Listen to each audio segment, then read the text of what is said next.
Ladies and gentlemen, we are live. We are live and back at it again, folks. We are the Wrestling for Life Network, your most unscripted, uncensored, unbiased wrestling coverage in the IWC, which is now the WFU. But welcome, folks. It's a Feel Good Friday. We got WWE SmackDown on tap, plus TNA Under Siege. Our prediction title is on the line, and we are set to go. Action already starting on one screen. We will have two screens up, two hosts, and a great show ahead. So make sure you strap in, strap on, grab your snacks, grab your feel good, get in that chat, and let's go.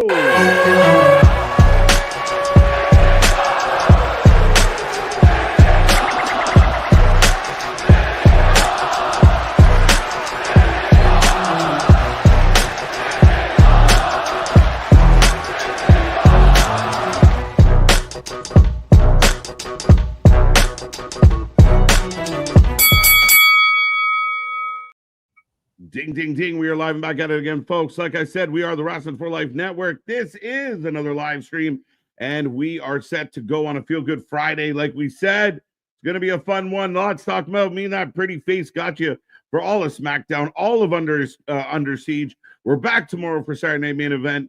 Plus, we got two pay-per-views, Battleground and Double or Nothing on Sunday, and then another week in wrestling on top of that.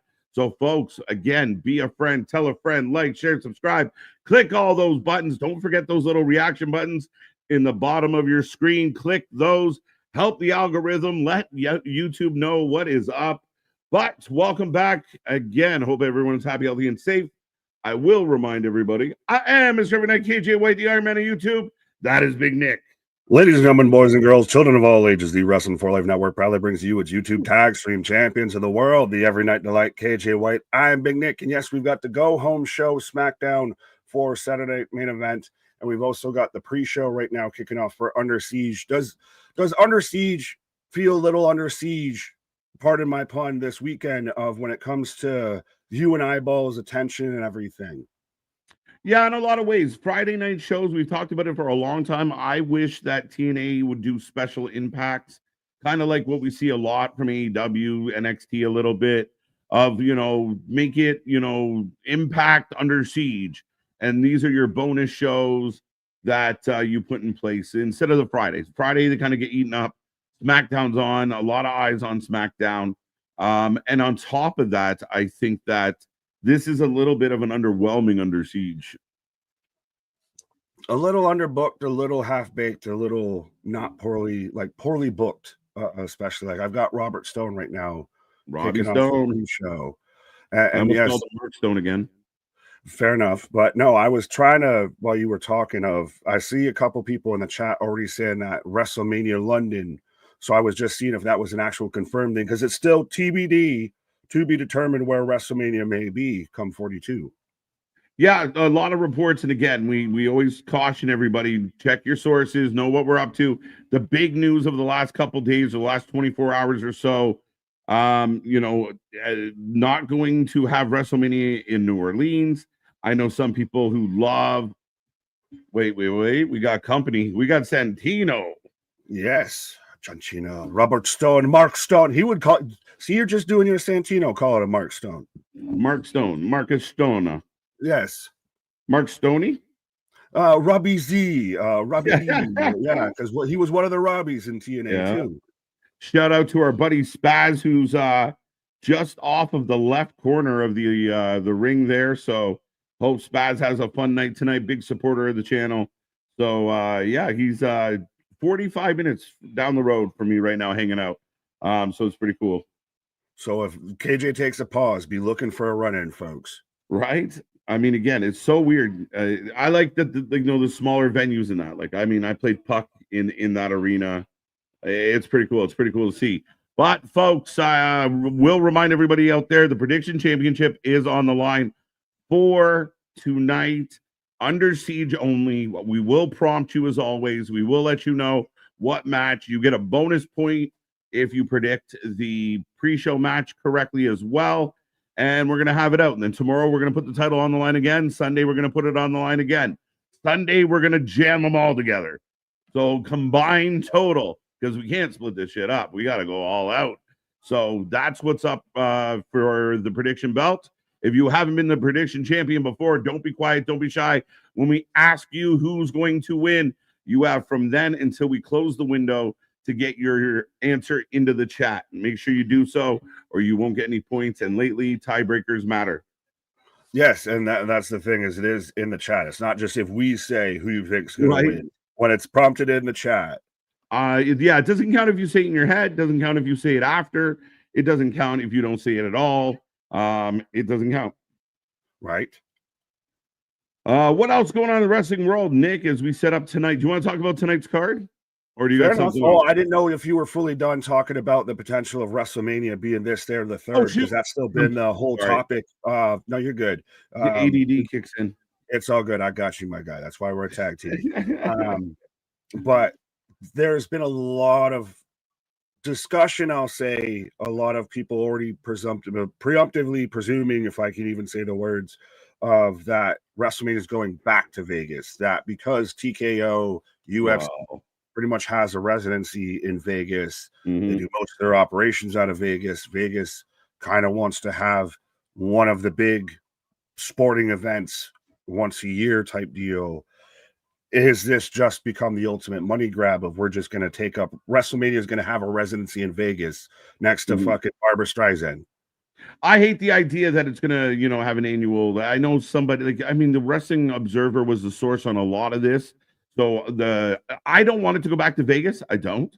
I like that it moves around. I like that they, each Mania has its own vibe. I know we did Tampa Bay back to back for, outside circumstances kind of dictated that.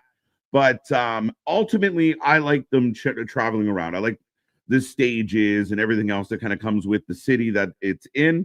If we're going to go anywhere, I really think it would be cool. WrestleMania London would be epic. You do Wembley, you do 90,000 tickets, you kind of flex on somebody. That's the thing that's strange to me with this whole discussion, which, by the way, it would be very weird. Like, imagine if the Super Bowl was in the same stadium every year. What Dave was talking about. But it would feel stale as fuck. Yeah, I hope we're past the time limit in this, stream to where I can say the curse words. But almost. I got there, maybe, I don't know. But if this is strictly a money thing, your biggest money grab is in London. That's where you would sell the sugar honey iced tea out of Wembley, the O2, whatever arena you want to hold WrestleMania in, over in the UK. Like, that's truly the biggest money grab here. So that's why the Vegas thing of it's strictly for the money feels weird. Well, there's two things I have about the money side of things. One, it's a weird dynamic in the world today where, especially online, you see a lot of the business is being successful. Like, it's nothing like it's the same thing when somebody goes to a new team. You're just doing it for the money. Yeah, probably. That's a big part of it. Like, let's be real. That's the job. Like, every one of us has to get up every day, or the vast majority of us gets up every day, puts our pants on, and goes to try and put money in our pockets. It's kind of what you do. So this idea of hating them for it's like they should get to a certain level of rich and just stop. They're a publicly traded company. This is where you speak with your wallet. If you're really upset about this, you speak with your wallet. You don't buy the tickets. Absolutely. Now, the other side of that coin is, I said it last night. We don't know. We don't truly know. Like, people already jumping on the bandwagon of, they're just doing this for more. You have no idea what the situation was. It could have been a matter of, the agreement between WWE and New Orleans, or the Sports Council. Had certain stipulations in it. There were certain, benchmarks they had to hit in preparation. Maybe that wasn't in place, or it was just a better opportunity. And they said, listen, we have a chance to do a thing here. We'll give you a Mania, but we'll throw in a Money in the Bank. And New Orleans said, fine. But if they're doing something that's better for their business at the end of the day, who are we? Oh, I can't believe they're doing that. They're supposed to. And if this lands in London, I agree about Vegas. I'm not the biggest fan. But if this ends up in somewhere like London, now, if they go to Saudi, people are going to lose their fucking mind. But, we'll see. Stop being pre-mad, people.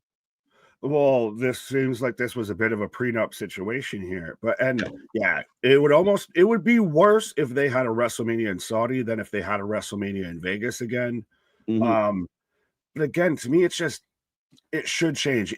To me, that's why London makes the most sense, because that's the only thing that's a bigger money draw that would outdo changing it up, and we need to pivot over to here. Mhm. Maybe if it's one of those how everybody likes to theorize that WWE wants to take shots at AEW and we're going to take over your territory. We're going to have a WrestleMania in Wembley and we're going to see who did the bigger ticket sales. That type of your balls, do you hang low, does it wobble to and fro? Yeah.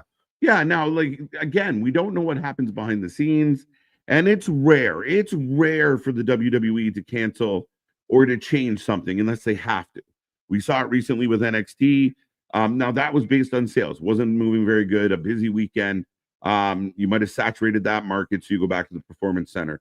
It's a rare thing. So something had to have happened. Either something epic like London opened up. Maybe the London deal fell through, but somebody from London picks up the phone and says, "Listen, something's changed. We can get you in Wembley. Here's the dates." Da da da da. And they're like, "Shit, let's call NOLA and see what they have to say." And that's how this happens. We don't know. It's business. The extra 10 pounds really put the deal over the mark there. Is I've got Rosemary coming out right now, and I know we'll say hi to the chat in a second, but I do like J1 Gordy's comment here of what's up, fellas. Don't forget that Indianapolis and now New Orleans will get a future WrestleMania. So Indy was in that mix. Could it be that they move? It would be strange to move from New Orleans to Indy, but it's a possibility. Yeah, I mean, again, I think there's a lot of places that want a Mania, and I mean, it's crazy nowadays to see that it's moved to a bidding system where it's the WWE taking on bids to where they put their product. Yeah, but I do have Rosemary coming out. Rosemary's taking on Xia Brookside.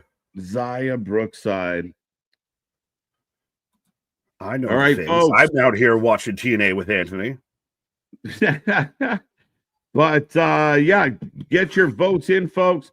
The bonus point for your pre-show is up now. Who wins? Yes, and you get a secret hidden bonus point if you spell it with an X instead of a Z. That's too funny. Vitamins are strong. Man's got the Zoltan on the mind. I love it. You know who I meant. Oh, I know. I just noticed it. Let's go. First match kicking off. SmackDown about 15 minutes away. So as we're doing the intros, let's do some here. Kevin, how are you? Zach, back at it again. Michael, thank you for the download, or at least the viewing. Drew Carey, dig the name. Welcome. Happy birthday. There you go. Happy birthday. Can't remember how to get the balloons to come up, but yeah, happy birthday to Drew Carey. Welcome to the Wrestling for Life Network, where the show that where everything's made up and the points don't matter. Balloons. There you go. So yeah, let's go. Eric, back at it again. Alistair and Zelina will become the first ever husband and wife Money in the Bank winners in WWE history. I don't think so. Well, I thought about this earlier, and you can close the predictions as Zia's hitting a double stomp on Rosemary, but I'm taking Rosemary match. But you're taking Rosemary? Yeah, Rosemary should take it. I was trying to think, has Becky ever won Money in the Bank? Because then that would make Seth and Becky the first to do it. I don't think Becky has. Becky's been cashed in on technically with Asuka. Was it last year we were talking about the fact that she, that's one of the things she hasn't checked off her box, right? So, yeah. Well, and then I'll make everybody else call her Becky Hogan. Now she's got to add to the collection. You got a lot of heat. Dennis, how you doing? What's up? Yeah, happy birthday to Bray Wyatt. I think Alex Shelley. Drew Carey.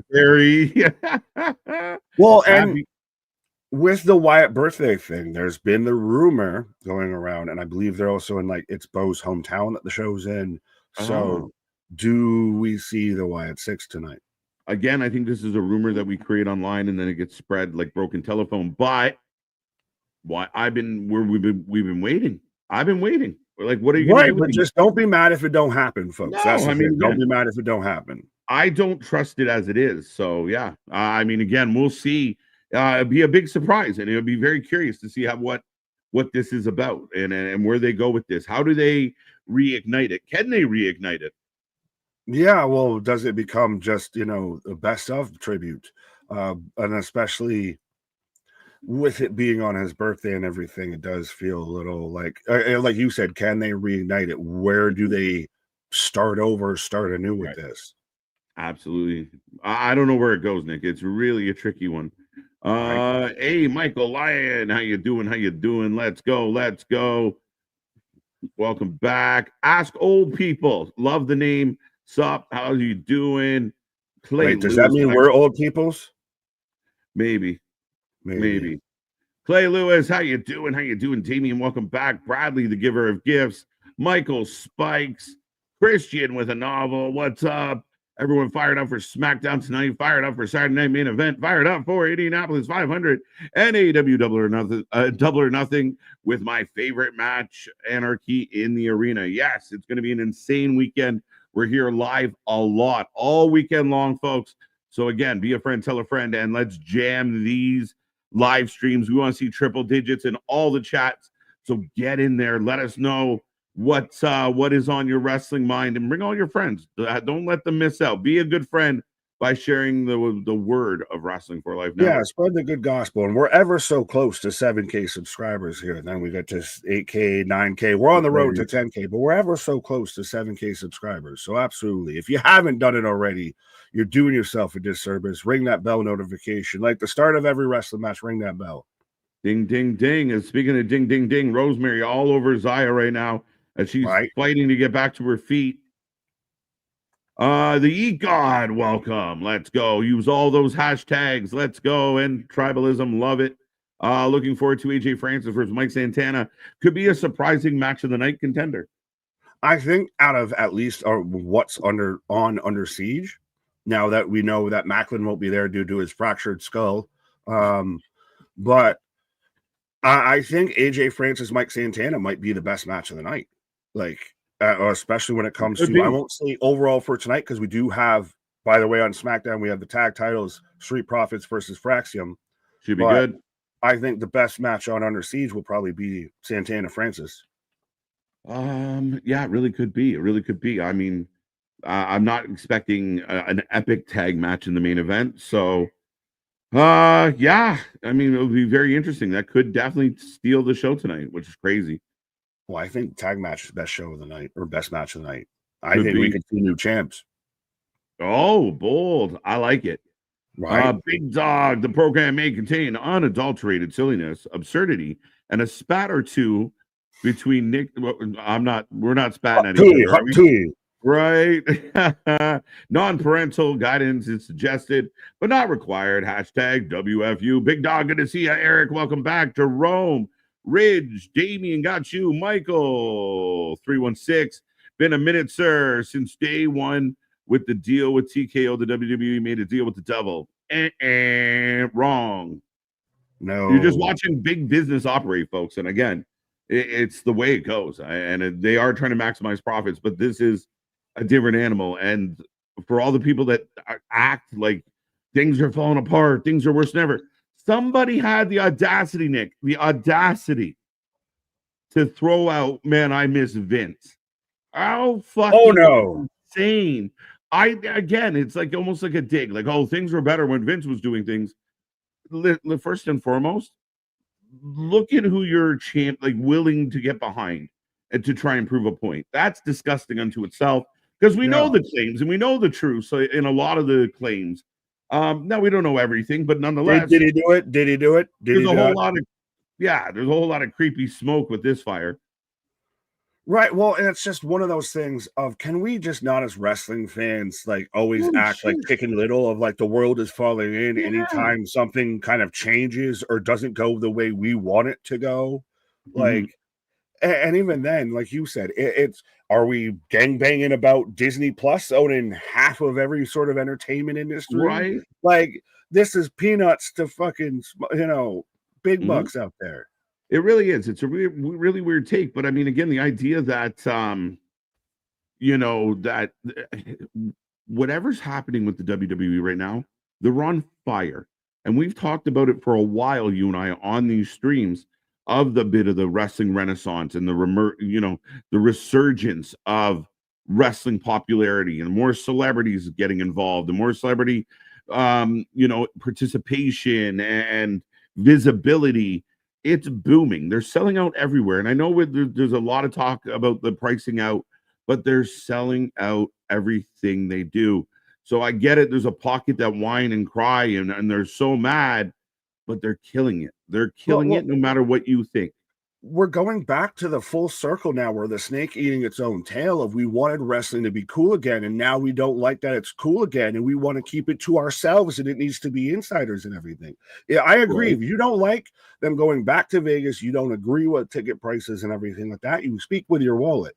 Don't buy the tickets. Don't buy the fucking 40,000 fan packages and dollar fan packages and everything. But people pay it.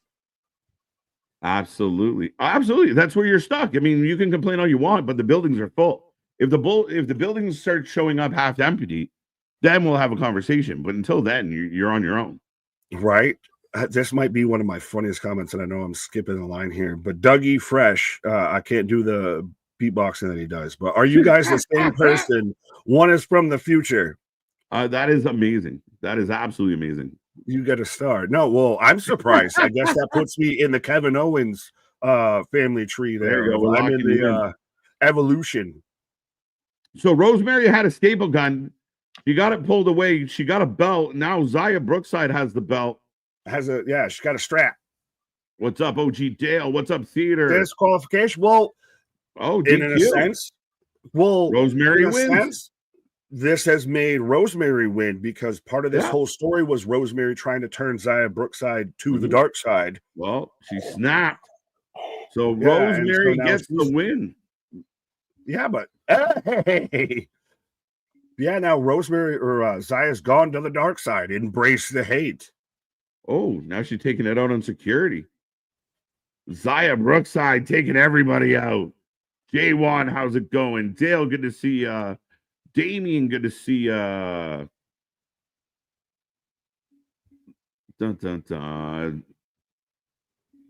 Sup, Kev, MDB, the knee pad patrol's back with it. Asan, good to see ya. Theater of the Absurd, MDB, we got you. Gilly, back at it again. Probably trouble. Come on, fellas. It's 100% about the money. TKO look. Yes, it is. Yes, it is. That is the job. That is what they're supposed to do. So again, I don't know what the issue is. What are they supposed to not make more money? What do they do? Well, I don't get this complaint. Everybody's out there trying to make money unless you're a billionaire that don't really care. Business is business is business. It's business, so it's going to be business. Like that's all it is. Right. Zaya walking out, but Candy, good to see rumor mill is TKO wants Vegas to be. Yeah, that's a rumor that Dave Meltzer started. So until otherwise noted, let's check our sources. It's just been very weird that there's been no formal announcement on anything, but they've pulled it off of their schedule on the website. And New Orleans. Yeah, and you were going to say about New Orleans, their sports page committee. Put a whole thing of that it will not be here. So that's the most that we have to go off of. And we don't know. Like we talked about yesterday, this hasn't been seen since Slaughter Hogan, and that had to change it, the week of the fucking event. Death threats. Yeah. Well, that was the excuse, right? Security reasons, but rotations. Chris, please tell me you want. I would love R-Truth to win the championship. It would be fun. It would be hilarious. It's non-title. But hey, I mean, that's where he gets the pin. He runs around with the belt like he's champion, and then Pierce has to tell him, "Sorry, I said you fully made my dream come true there because I said it last night of R-Truth wins, especially because it's non-title, and it could be because of adrenaline. Well, how heartbreaking would it be if he did win? And then that whole moment where he has to hand the belt back to Cena. That'll be what it is. And he's That's sad the, and you give him it and then you take it away. right. He'll be full Lex Luger out there. He'll be up on people's shoulders. Yeah, They'll be celebrating. Balloons, confetti, all of that. Losing his mind to have just be told, you know, I beat my childhood hero. Right. OG Dale, Z-Man, as we got about 3 minutes to the start of the show, folks. And TNA just gave us their opening pre-show match. Rosemary getting the win over Zaya with a Z, apparently. Brookside. So get in there, folks. Lots of game to go as we will get a lot of 0-1s in there. I saw a lot of 0-1s. 0-1s. Too many people taking the Zia. WWE is no longer for the blue collar or middle class. Yeah, not true, but it is definitely shifting away from that, which again sucks. I live in a market where our sports are super expensive because they're, you know, you can't, it's hard to get a Maple Leaf ticket, so they can charge a fortune. It's supply and demand, and there's nothing we can do about it. Well, that's why we got you covered. We'll always be for the people, by the people, about the people, all of that. 100%. We'll still be free. We'll fall on that grenade. We'll be, you know what, hard times, Daddy. And we'll be out there watching all the pay-per-views for you. Absolutely. What's up, Heather? How you doing? Yes, we did get a staple gun. I like it.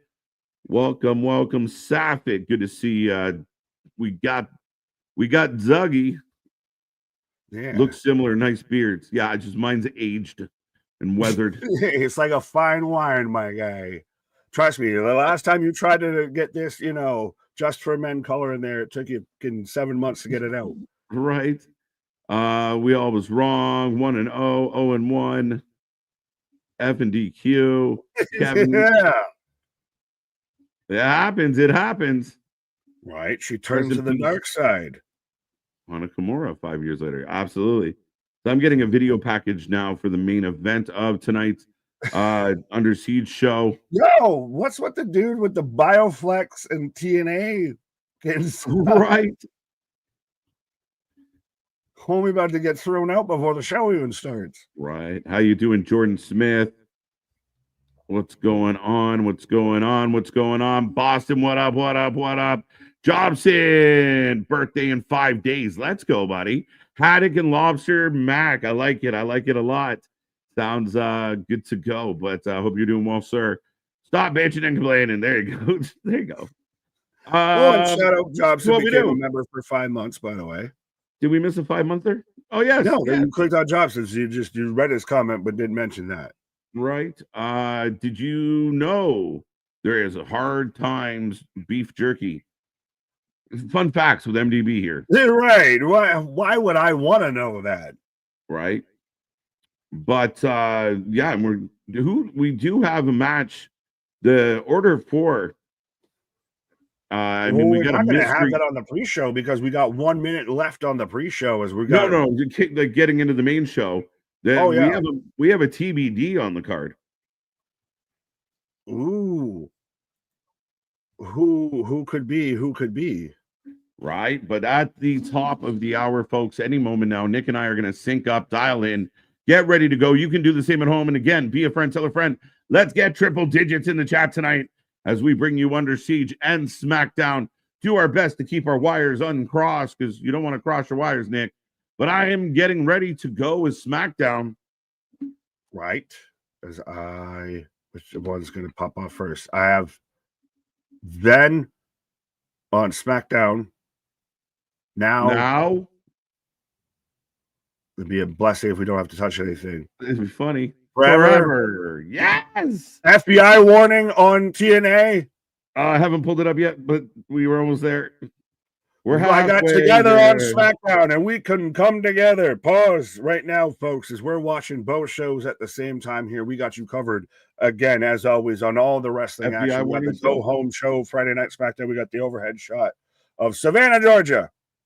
I still got the FBI warning on TNA. Yes, sir. But, folks, we will have this predictions title on the line as we go along. Wait for the prompts. We will be in there. And, yeah, we got lots coming your way. And a lot with both shows, and we'll see how tonight goes. But, yeah, tag titles on the line. We talked about it. Triple threat, Malachi Black, LA Knight, Shinsuke. Shinsuke calling out Alistair last week. I like it a lot. LA might sneak into this one with the other two fighting each other. That's kind of a bit how I feel. If I almost want LA to win this, and I know he's kind of everybody's been clamoring for him to be in that kind of scene. Ooh, Solo opening the door for Jacob. Well, they bumped into each other. This is the sarcastic as a fuck friend of just let's go, champ. Let's go, champ. Jeff Cobb in tow. JC Matteau. Jeff Cobb. His name is Jeff Cobb. Toe. Oh, we got to not acknowledge we already got Priest and Drew fighting. Out the gate, folks. We got scrapping. JC Mateo, baby. My toe. We have more toes. I would take Naito over my toe. God damn it all. As Damian Priest and Drew throwing hands. Man, I like this. I know you haven't been the biggest fan, but this is like die. This has been several weeks in a row. It's on site, and I like it. It's been several months, let alone several weeks. It's been a good rivalry. It's been a long rivalry. It's been since Mania. No, because it went into Mania. Did it go into Mania? Yeah. Yes, in a street fight. In a street fight. Yeah, so that was number... so that's why 3 before we even got there. This has been going since Rumble because everybody got mad about LA Knights. This has been going since Rumble. Yeah, no, it's going good. Why? It's going good. It's real strong. It's going long. If we're hearing stories about Damian Priest is banged up, let him take a pause. I haven't seen that story. You keep relying on that story. I haven't seen it. I have not seen the report. Well, that's because you don't like Spiteful and all of their sources. Well, because they're full of shit. And at the end of the day, I haven't seen anything about Damian banged up. But nonetheless, I mean, again, every time they're on screen together, it's war. Yeah, well, I'm tired of this war. This is a fucking 7-year war. Can we just lay down our arms? Dude, it's no different. We ran fucking Drew and Punk for months. We ran other storylines. Like, again, I mean, I know you had a lot of no contact with them, and this has been a lot of full contact. But it's been good. The last time they were in a match together, they went through the tables off the stage. I don't get the issue.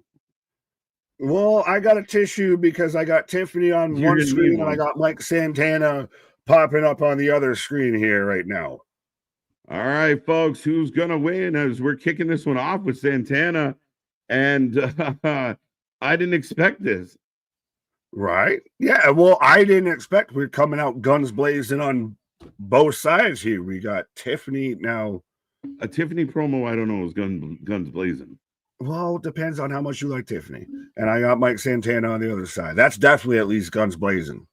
Right. Yeah. I mean, again, what we thought might be one of the better matches tonight, it's opening the show. So, yeah, like. So this is going before Ash by Elegance. The Elegance is versus Spitfire. This is going before the just made last night Indy Hartwell match. You know, Eddie Edwards versus Cody Nader. This is really looking out. I'm like, show. But as you listed out, I understand why this match is starting because the rest of those are not show openers at all. Alexa Bliss. Show closers, and this is a show closer. Right. Alexa Bliss on the way out. As AJ's got a crutch. AJ's got a crutch. Oh, well. Does this mean he's not going to wrestle? So Casey Navarro is going to fill in for him. So we're going to get Mike Santana versus Casey Navarro. Boo. No, Casey's good. Casey's good. Folks. If you vote for AJ, you're voting for Casey Navarro. Yeah, just different syllables, different letters, same pick. You picked against Santana, so that's your choice. That might change your vote, though. Well, if you thought AJ was going to win, Florida in a re-election here or something. But if you thought AJ was going to win, I don't know how confident you are in All right, so folks, you have again until closing to change your pick if you feel so ever so necessary, according to the great Canadian beside me. That wouldn't change your mind, though. No, because I was picking Santana the whole time. Oh, then it's even more of a slam dunk. Yeah, there you go. Right. AJ. So slam. Da da da da da da. All right. Did you think AJ was winning? Some people picked AJ, so that's why I was wondering if that would make you change I'm your not mind. that. You asked me my choice. Did you Well, have no, AJ? I was just saying, if you were rooting for AJ, now would it not change your mind? If you were rooting for AJ, you were already rooting against Santana. So if they switch it to Casey Navarro, would that make you pick Right? him now? If the Oh 3% my of God. you need to Oh change my your God. opinion. How many fingers I am I don't think holding anyone up? was in that market, but if you need to. For the people who are voting age, never mind, forget it. Alexa Bliss is in the ring. We're about to get Casey. Predictions are about to close. Your If last you didn't chance. pick Mike Santana, you're wrong. Jesus Christ. Wait for that downfall, eh? Company. Here comes the queen. Oh. In case you were confused, folks, on which sort of blonde hair dye to dye your hair right now, we're getting the full collection now. Already just live and in person for you. You can see the range. We've got Charlotte Flair coming out with Tiffany and Alexa. Right now, 61% of the chat going Mike Santana. 32% of the chat went AJ or Casey Navarro, depending on how we split that Adam. But yeah, we're off and running unexpectedly. We didn't add in nobody. Did Casey grab the nobody vote? Yeah, he gets the 6% that went nobody. Right. Alexa is lacking on the promo skills, not the fire she used to have. I think she's been all right. Very sample size, my guy. As Charlotte getting ready to fight. I mean, she does have the triple threat match coming up. So that shall be interesting. Yeah, but she's out here already with a champion and someone who's already qualified for the Money in the Bank. So, they are booing the shit out of her. They are booing her heavy. Can you blame them, though? Like, this is what it's supposed to be, I feel. Oh, 100%, man. I mean, again, we were talking the other day about people getting heat, and somebody used the example of John Moxley getting heat or being a heel. He gets no heat. There's people like Charlotte. Listen, this is people pissed off. Logan Paul, that's the kind of vibe.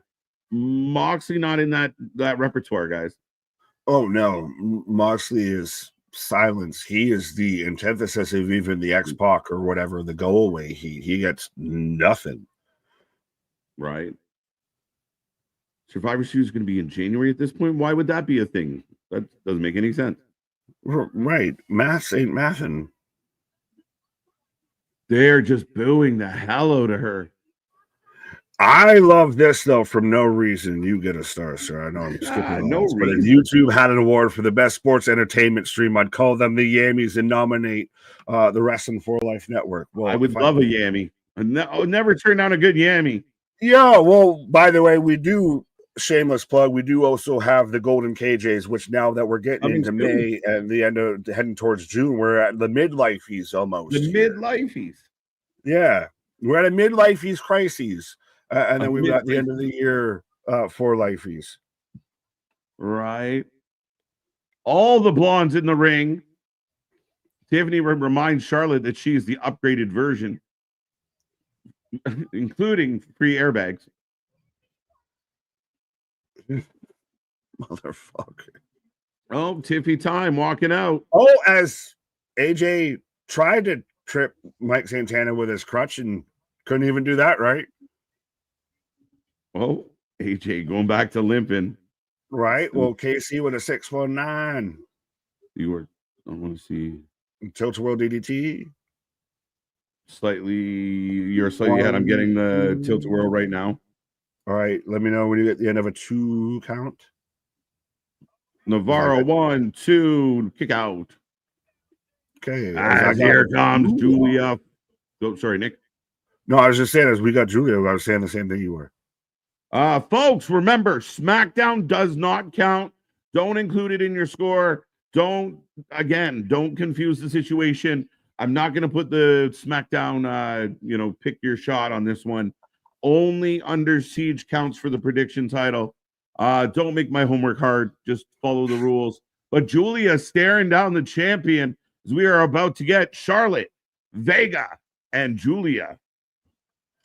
Who do you have in these? I feel these SmackDown Money in the Bank qualifiers are head, shoulders, knees, and toes above trying to predict who's going to win versus the Raw ones. Yeah. I like Julia in this one. She's new. She's fresh. She'd be a lot of fun. The question mark for me is Charlotte Flair. That's the fucking thing. And this is, by the way, Julia's SmackDown debut. She's still out there. The Beautiful Madness has switched up the NXT, face hugger mask of Charlotte Flair. I feel like these Money in the Banks are setting up to be murderers rows. Like stacked. And I don't, no offense to Julia, but if I've got Becky, I've got Alexa, I've got Charlotte Flair, all in the same Money in the Bank, who the fuck gonna win that? Right. Yeah, again, I think that, and I think they're gonna do the same thing on the men's side. I agree with that. So I think if I'm guessing, I'm gonna say Charlotte, but I would really like Julia to get this one. I can't fault any of that. Like, I am fully in agreement with that. Right. Unless kind of a heelish Julia, because she was kind of heelish coming up to the main roster. Maybe she chases Vega. Julia and Vega might give us some good matches. I think that's a fantastic. I think Julia can wins that kind of quickly. Sadly, Zelina, I know I'm a terrible New Yorker. All of that, but yes. I think Julia might bring out a lot. I know Vega can wrestle, right? But it's somebody kind of not trying to wrestle a Charlotte. Zelina can wrestle, just they haven't got behind her. They haven't pushed her booking wise. Like, the fans are behind her, all of that. Everything else is working in her favor except for the booking. Yeah, I would agree with that. I mean, and that's why I think maybe if you have something like this where they get a couple burners in, it might help. I'll give you credit of 100%. If Zelina actually has some fantastic matches with Julia, instant credibility, because Julia's kind of known even to non-WWE fans as a litmus test. If Zelina's out there having great matches, back and forth matches, now granted, you're going to get the first wave of backlash of, well, Julia lost to Zelina Vega. She should have clearly won that. You got to ride it right, but you got to ride that wave. Yeah. And then I think it really solidifies and validates Zelina.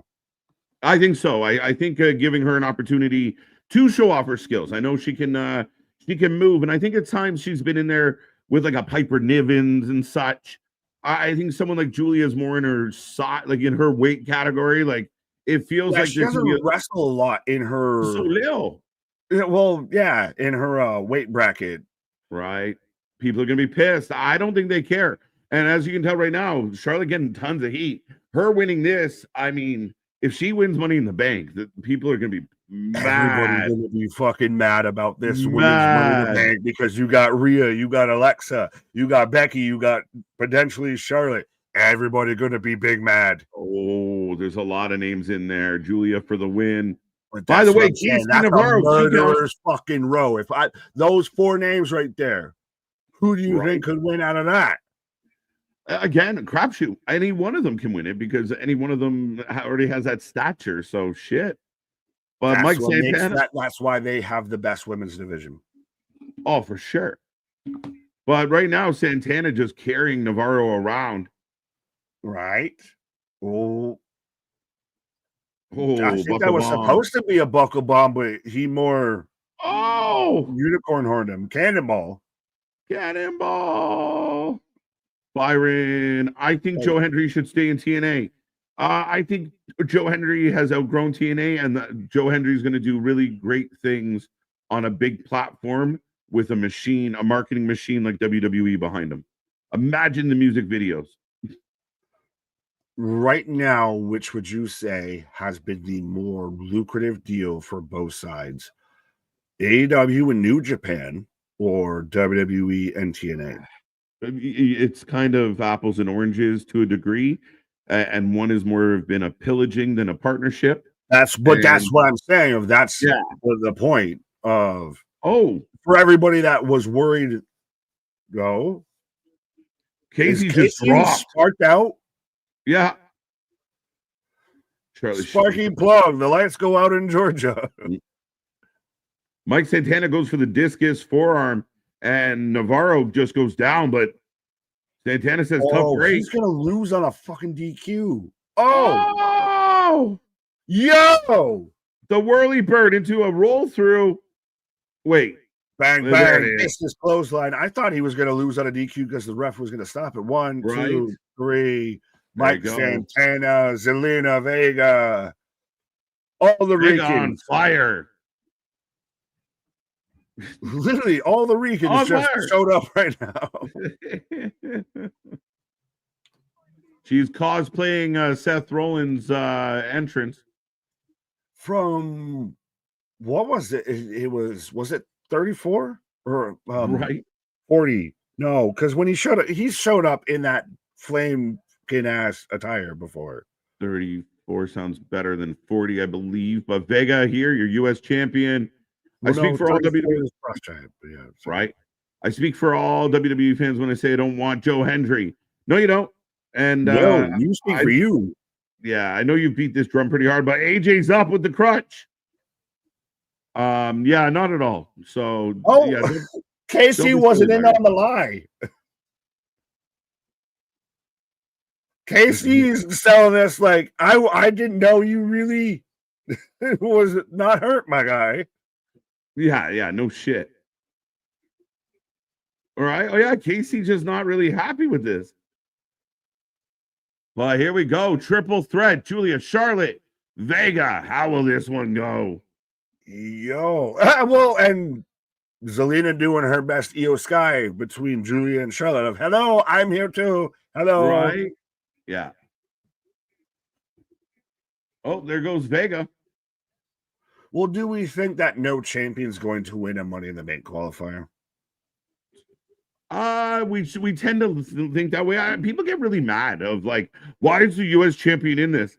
It's always been a thing. We used to have IC champions in Royal Rumbles. It happened, folks. Relax, breathe. It's okay. You used to be able to cash in the IC belt for a world title shot, right? The beautiful madness. Her and Charlotte again. All right. Interesting start to this one. Right. So is your official pick Julia? Charlotte. Joe Hangry is my gimmick. I like that a lot. See Money, how you doing? Paul, good to see Triple H sucks, Vince is king. That's troublesome. That's troublesome to think out loud. Well, all I can think of is Game of Thrones now. Dun, dun, dun, dun, dun. Drew needs to win Money in the Bank. Punk needs to be champion. All in due time. All in due time. Right. Maybe not in 2025, but maybe 2026. Right. Yeah. I mean, I think Punk will get that belt eventually. I do like Punk versus Cena for the belt. But there's still a lot of talk about where Cody falls into all this and how it plays out there. We will see. But R-Truth will be here tonight. Final words for John Cena. There you go. R-Truth out there spitting fire.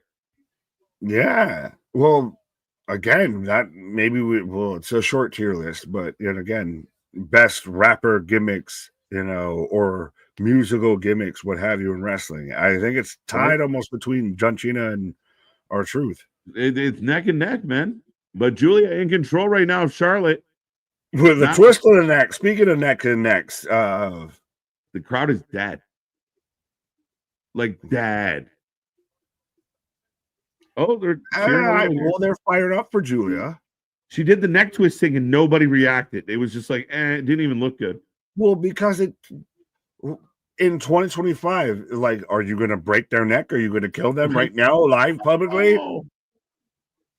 Right? Double clothesline.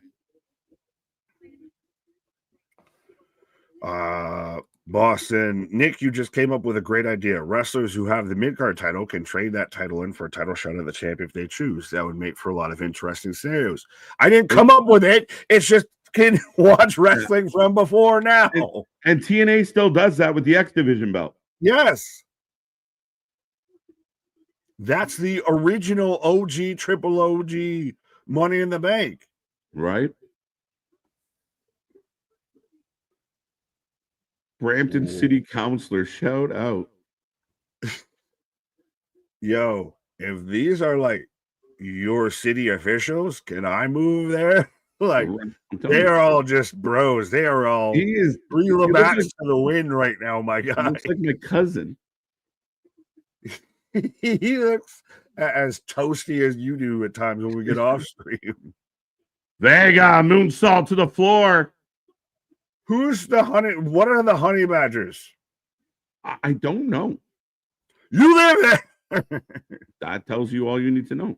Ah, fair enough. You ain't no Barbie. I see you working hard. Whoa. Spin hot fire.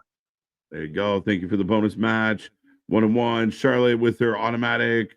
Charlotte in the bank. I like it. U.S. champ. Everybody.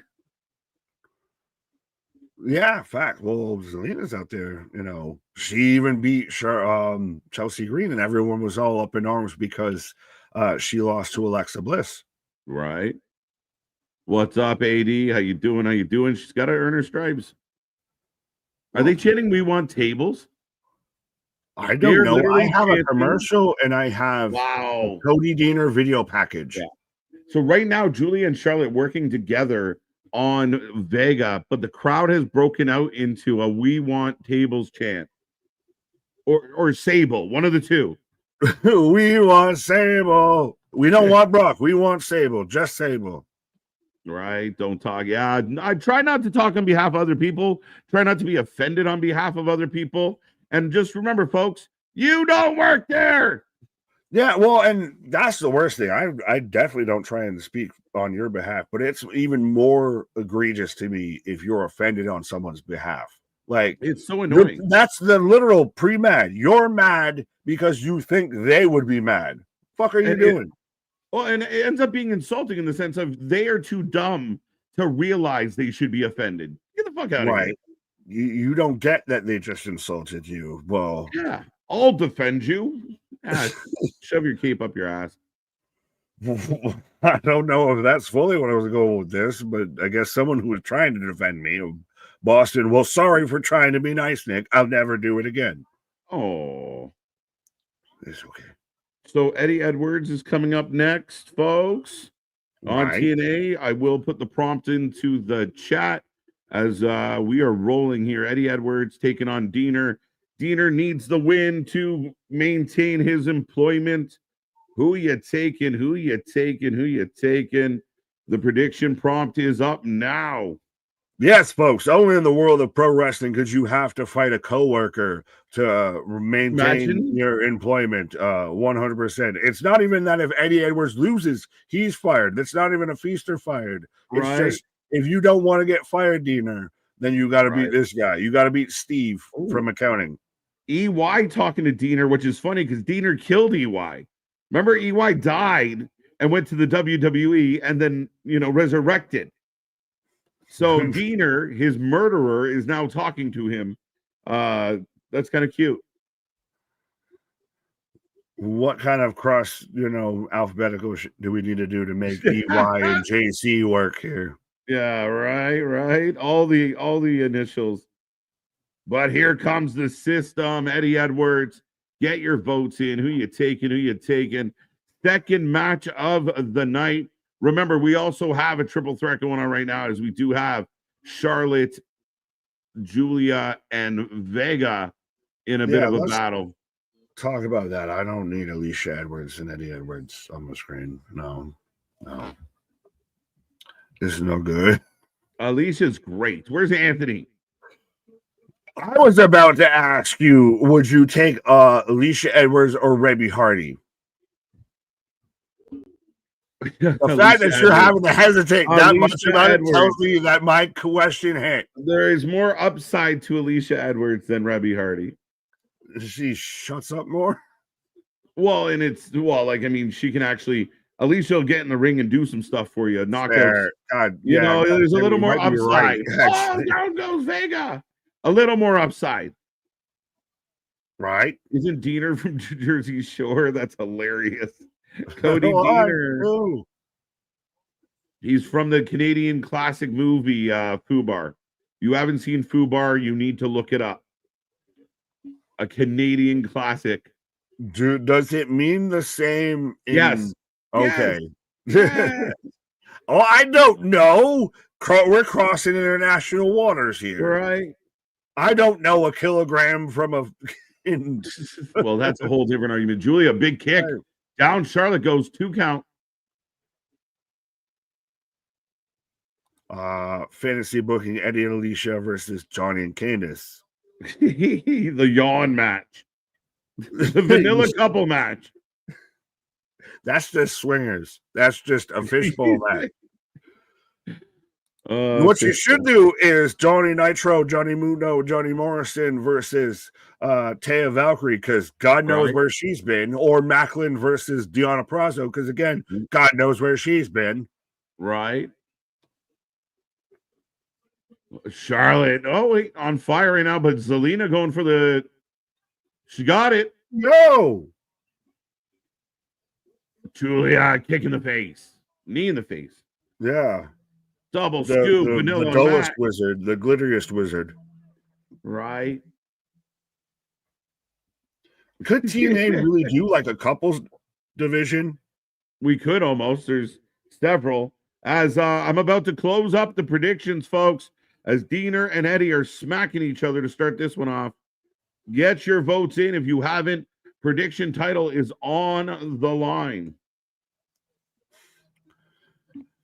Charlotte going to the top, both women down. Right. I don't know if this cross-pollinates with you, but Big Dog saying the only food bar I know is from Tango and Cash. Tango and Cash. I love that movie. The classic. Charlotte was pinning both women. Just letting that be known. Charlotte was pinning both women. She's not just one, but both. She's the GOAT, bro. She's the GOAT. I think she's more Baba Black Sheep right now, a little bit. That's a great way to put it. Jose, good to see you. And that was a funny comment. I know we clicked away, but yeah, super funny.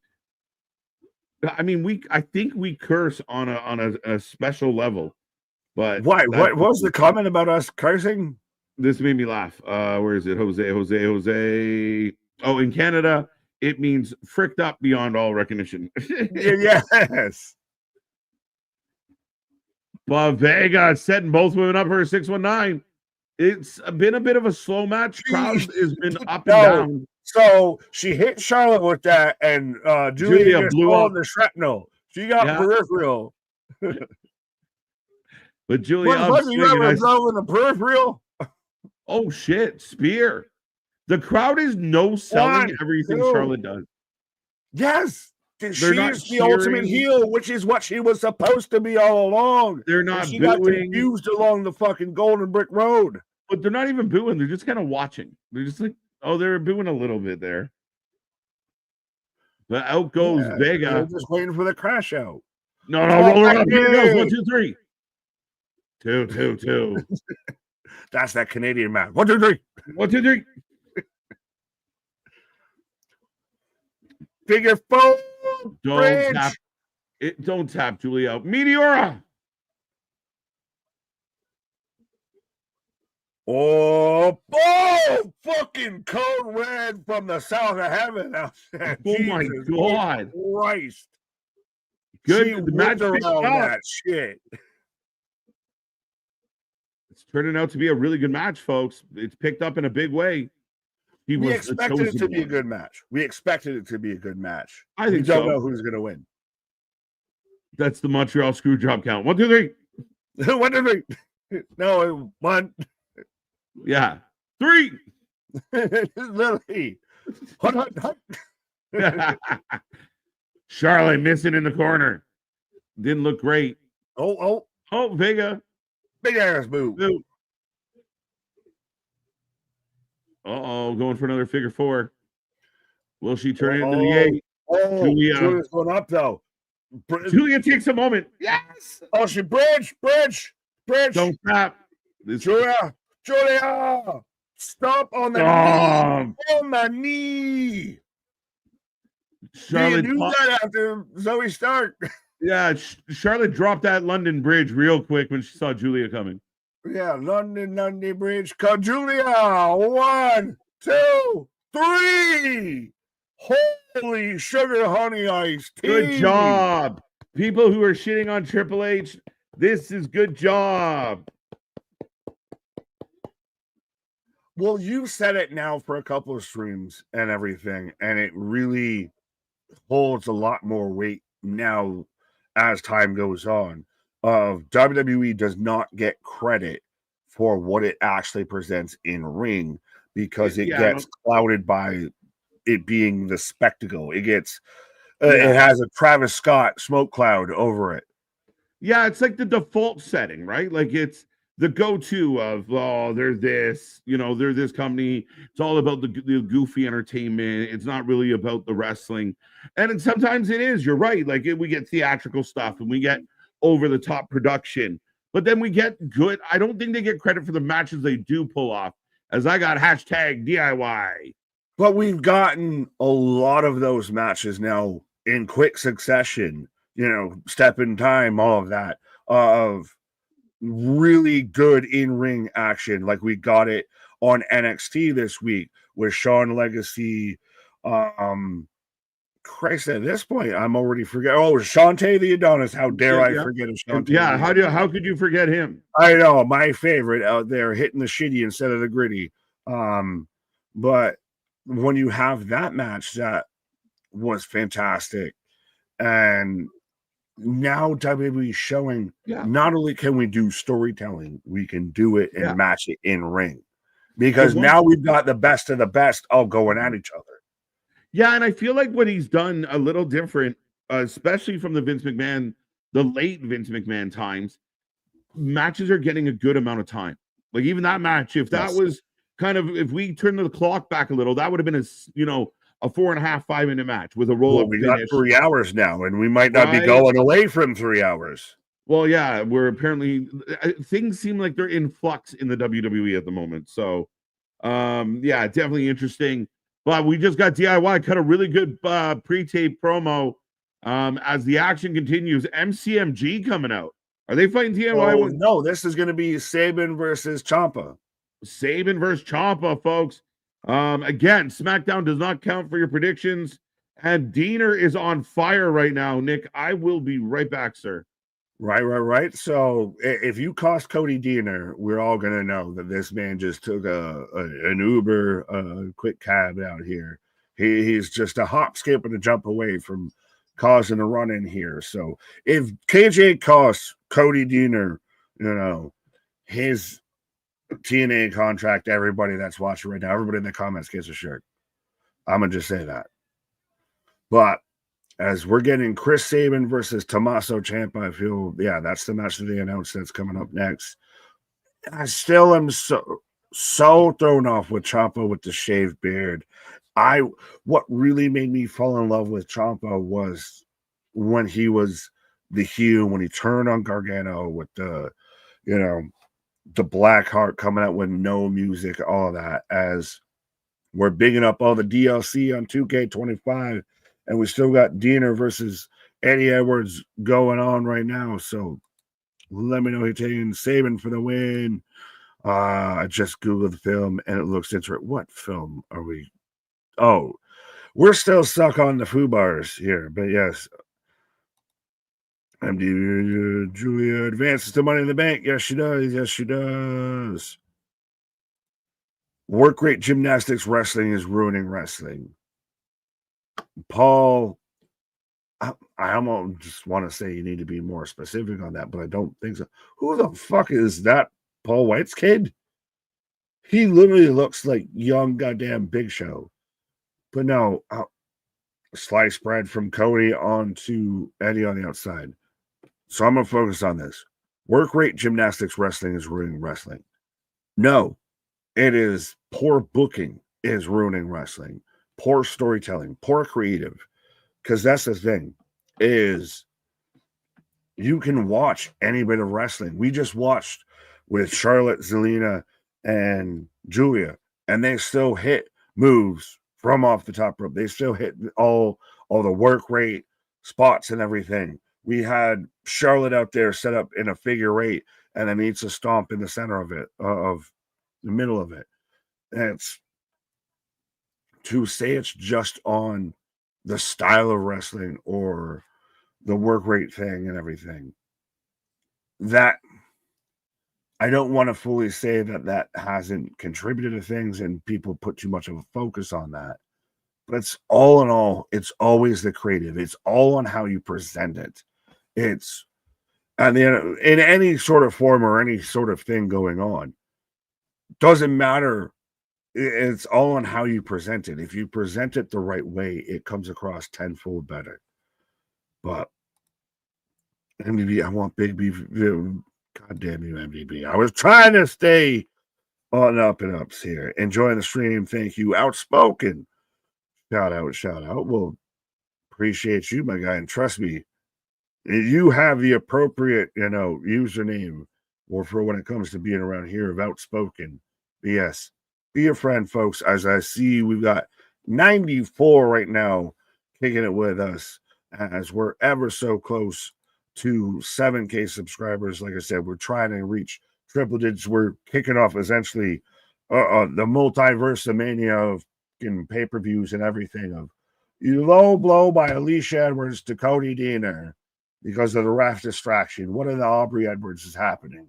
But we've got SmackDown and Under Siege tonight. We've got Saturday Night Main Event tomorrow night. We've got Battleground and Double or Nothing as Eddie Edwards gets a 1, 2, 3. So Deaner's done. Deaner is done. Let's all let that sink in. If I was trying to go and be a friend, tell a friend, like, share, and subscribe, and all of that, but I was not anticipating that at all. And even more of a reason why I hate Alicia Edwards outside of her goddamn Beetlejuice ass jacket. But so Cody Deaner is allegedly official, like referee whistle. He is done in TNA. Does he go NWA, MLW? Is he done wrestling? Does he go GCW? Could there be a spot in WWE NXT for a Cody Deaner? I literally did not know how to react to this outcome because I didn't think it was fucking possible. As on WWE, I'm getting a replay of Steph's Place. I need to hear the audio for today. Are we doing the nah? So we have the system out here thanking. So they're all circling Deaner. Oh, there's got to be some sort of payoff here because the system are just being the ultimate ass douchebags out here. You're a disappointment from Dirty Dango. Imagine getting called a disappointment from Dirty Dango. Let that sink in. Anything is possible in wrestling. You know this, man. What are you, Smokey? Actually, MTV, of course, you would be fucking Smokey to my Craig type shit of like, you got knocked out, and you know this, man. System of a Down. Yeah, this is a downer more than as Zelina's just fired up at Chelsea backstage, by the way. And I also had no idea how goddamn tall Zelina was. So we're setting up probably a 6-man or 6-woman. I'm assuming at Saturday Night Main Event, as Aldous is in the center of this, we got B-Fab, Zelina Vega, and Minchin versus Chelsea Green and the Secret Hervis, the Shervis. Oh, I had no idea Chelsea Green was this fucking tall.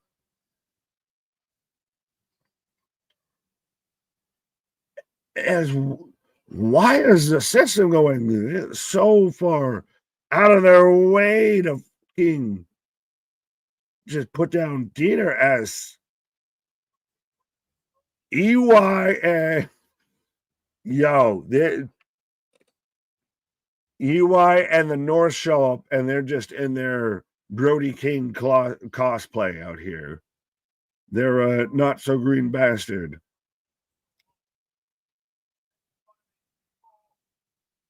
Why are you cutting a promo then, EY? You're sitting there saying, "Oh, you think we're gonna let this go on? So just run down to the ring and kick some ass. Why are you letting them just fucking perpetrate this bullshit?" Beef at my nah, she's fine. What? God damn. No, Boston. God damn. Shouldn't have clicked on that. But EY, again, why is the man beside him blowing kisses? As we do also have Chris Sabin versus Tommaso Ciampa going on right now on SmackDown. It doesn't count again towards the prediction title or anything, but if you want to let us know who you're taking for that, if you got Sabin, if you got Ciampa. So, are we about to get an impromptu match of... Is this impromptu or was this advertised before and we're just segueing into it now? We're going to get the goddamn Brampton Badger.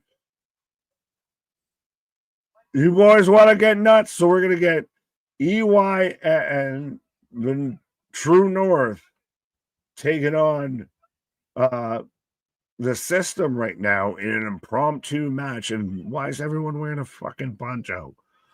But we've got Sabin versus Ciampa right now. Who wins the system who wins the Northern Armory versus the system? Thank you. I kept even calling them the wrong goddamn it. Yes, so the Brompton Badger, the Honey Badger. And I'm not talking about Tyson Matthew when I'm talking about the Honey Badger. Every NFL fan hopefully got that, but yeah. Northern Army, Team EY, system for the win. Denisha, what up? Hey, Anthony. Oh, yes. Anthony. Hi. How you feeling so far, sir? About Under Siege? Is it withstanding the barrage that it's getting? Is it, like I said earlier, I feel like it's the show that's literally and figuratively under siege when it comes to wrestling this weekend, as Ciampa with a 2 count. System for the win. I don't know how sure we're not playing guess the height here right now, but allegedly she is all of 5'1". So I've got at least a foot plus on it. Northern Army for the win. Northern Army. Hey, Denisha, I watched all the Chicago finales. So are they just packing up ship? They're moving from Chicago to Atlanta, Toronto, Baltimore. Where are they moving to? I heard him say he hates. I was driving to Tennessee.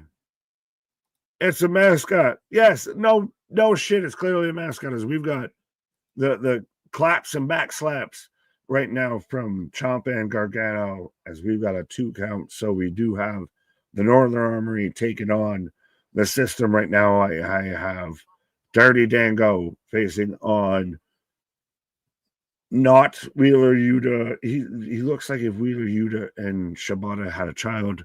I feel so terrible that I can't remember his name. So far, so good. TNA, there we go. I love a good mascot. There you go. Watching the UFL as well. Outspoken, just up in the levels here. Trust me, we've been out there at times of we're out there. We need to evolve to like Iguana vision of just watching all the streams in every sort of pocket here. But yeah, as we got a Katahajame onto Brian Myers here.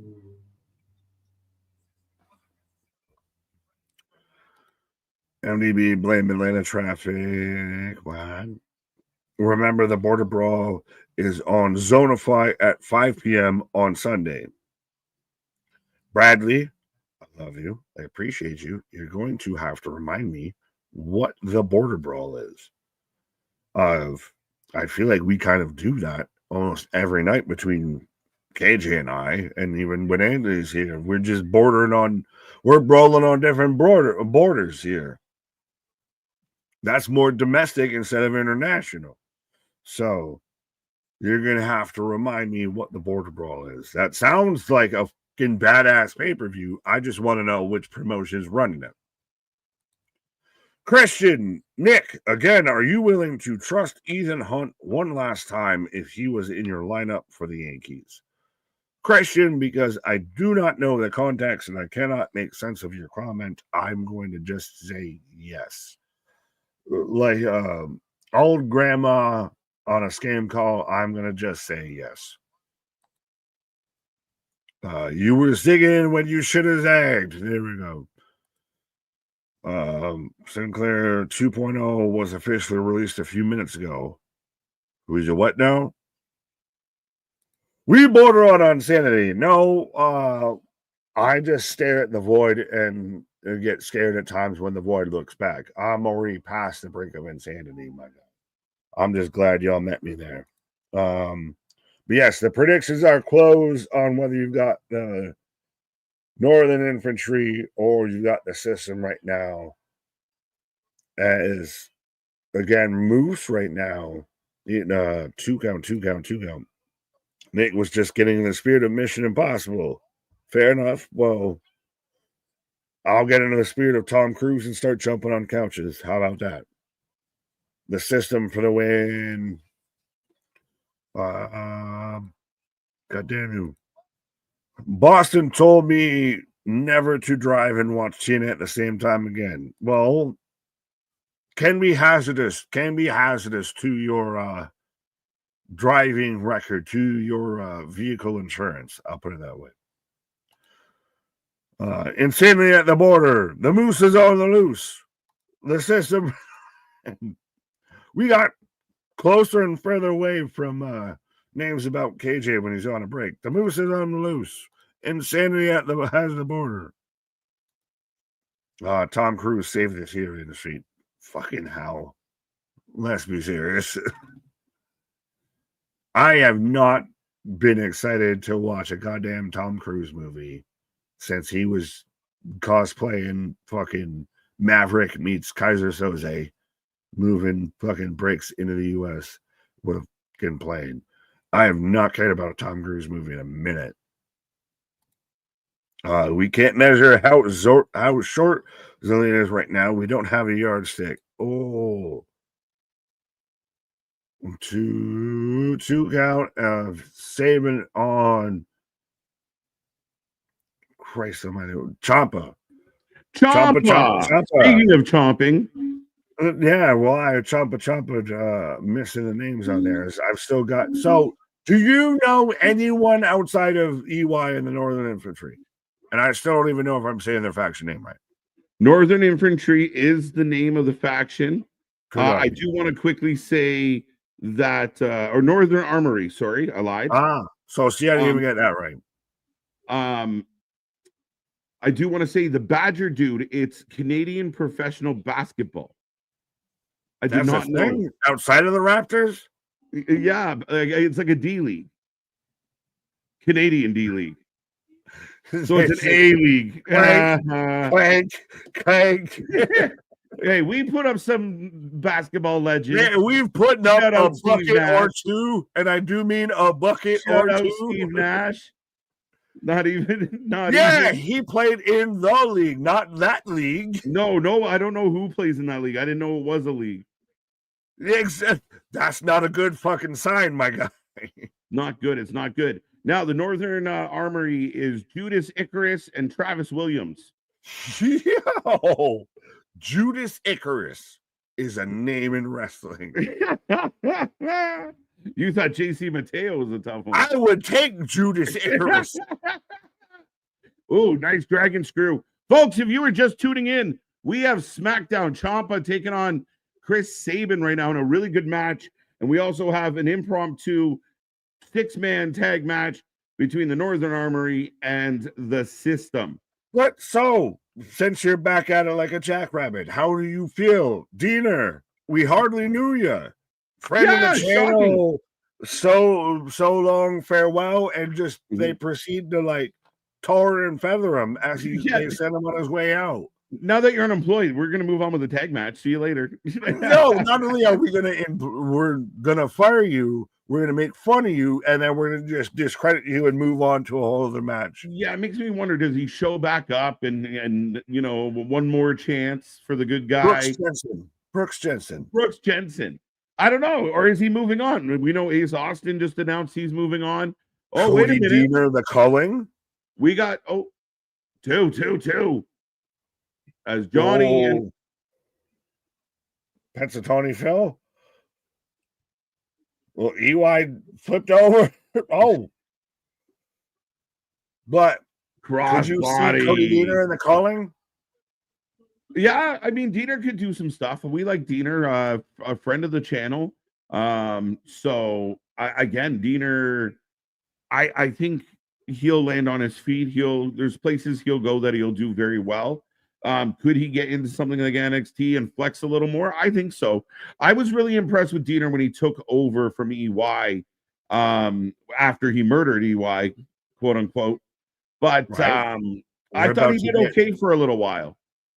Fair enough. I thought we were about to get insane in superplexes here. No. Ciampa went to stand up and had to instantly go back down. No, he's kayfabe.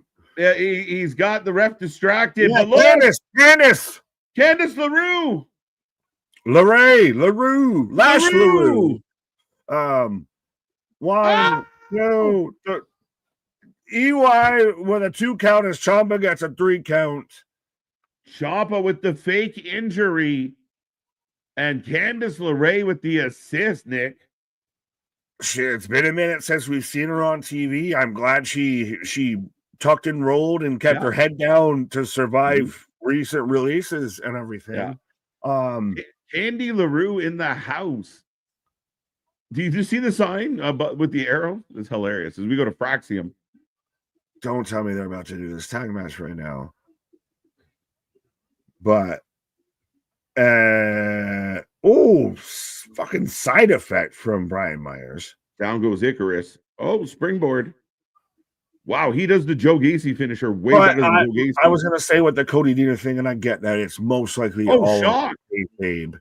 I think that he's still very much gonna stay around TNA, and I feel like it's much more kayfabe. He's a TNA lifer thing. Right. They'll do something with him. They'll demoralize him, and then they'll make him the fucking hero that gets a comeuppance or right above. Yeah, you're right. I think if he was heading out and he loses that match, the crowd gives him his the nice cheer off and that kind of thing. The fact that they embarrassed him in addition to beating him, it definitely feels like it's not done yet, and it's surprising, but a good twist if there's more story here. Right. What is the mural behind them as Shinsuke Nakamura? There you go. As we are getting a triple threat, Shinsuke, LA, and Malachi Black are going to be battling it out. Alistair, if you will. Malachi, if you're friendly. Up next. Is that John Cena? The honey badger's eating a fucking kendo stick. There you go. Well, I saw them. They were interviewing Fraxium backstage, so I thought we were going to be cutting towards the tag match there. But yeah, it looks like up next we're going to get a bit of a John Cena package, kind of bringing us up to date on his heel run. Well, is that going to be where you get the R-Truth segment? Of he's my hero. Even though John Cena said How can I be his childhood hero? R-Truth, Ron's 150 years old. It's facts, right? Which makes this story really good. And I like the fact that R-Truth is in a position where he can speak on behalf of the fans, on behalf of everybody that was heartbroken by John Cena, as EY gets the pin. I will say this before I take a pause for the cause here. John Cena's not going to take a lot of losses on this retirement tour. No. A loss he can afford to take is the Ron R-Truth killings. I really like the idea of R-Truth getting the pin and due to something. You have to have something. You can't just do it straight up. Cody Rhodes, something, right?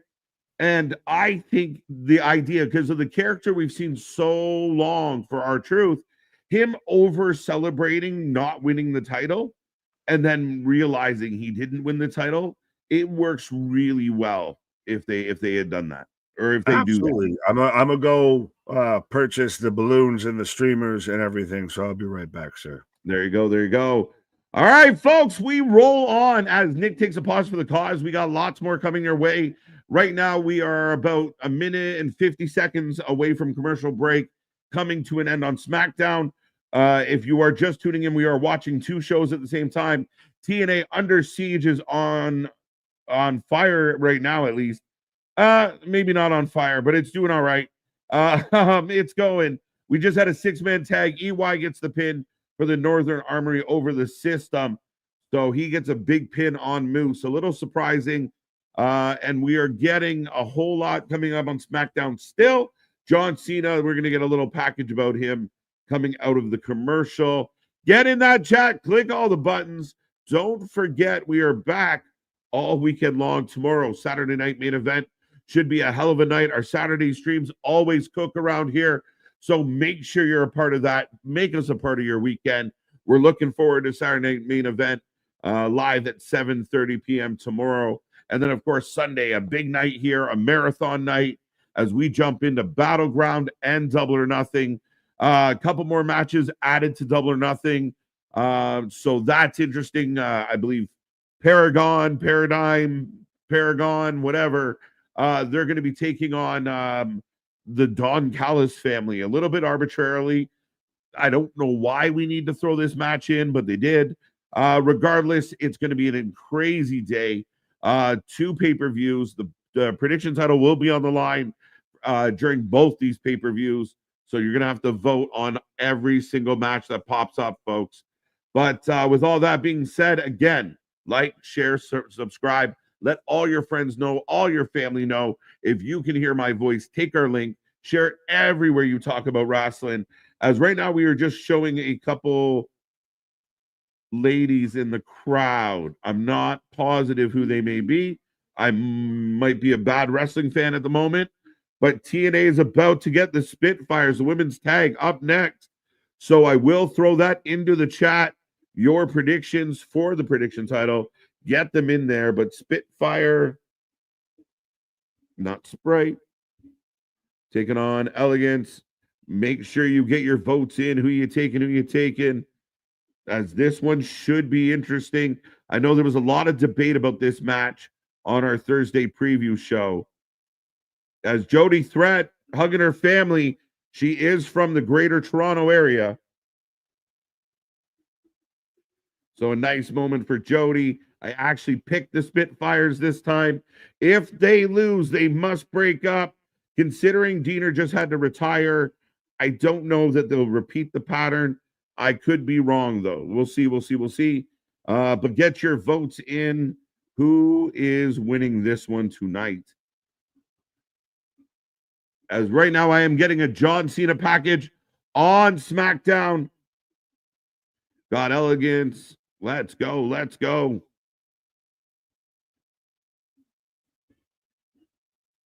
Ringside is Mila Grace and Harley Hudson, new TNA signings. Thank you, C-Money. Said I was having a bad... He just ripped a Maple Leaf flag in half. I already don't like the Iceman for personal reasons. Now he's ripping up a Toronto Maple Leafs flag. I really don't like this man. There are new signings in the KO division. KJ, I got you. Thank you, Anthony. I knew you would. Yeah, completely over my head, but should be very interesting. Harley Hudson looks mad British. She really does. Spitfire for the win. Let's go. Let's go. Got Elegance for the win. Here comes Ash and Heather. Dressed like Mountie ladies.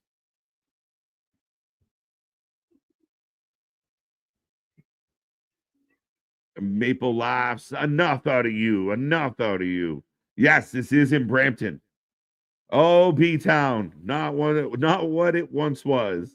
But I did spend a good chunk of my life in that little that city, and I'm happy I'm not there anymore. It's totally criminal. You think anarchy in the arena will be yeah, I mean it's gonna be crazy.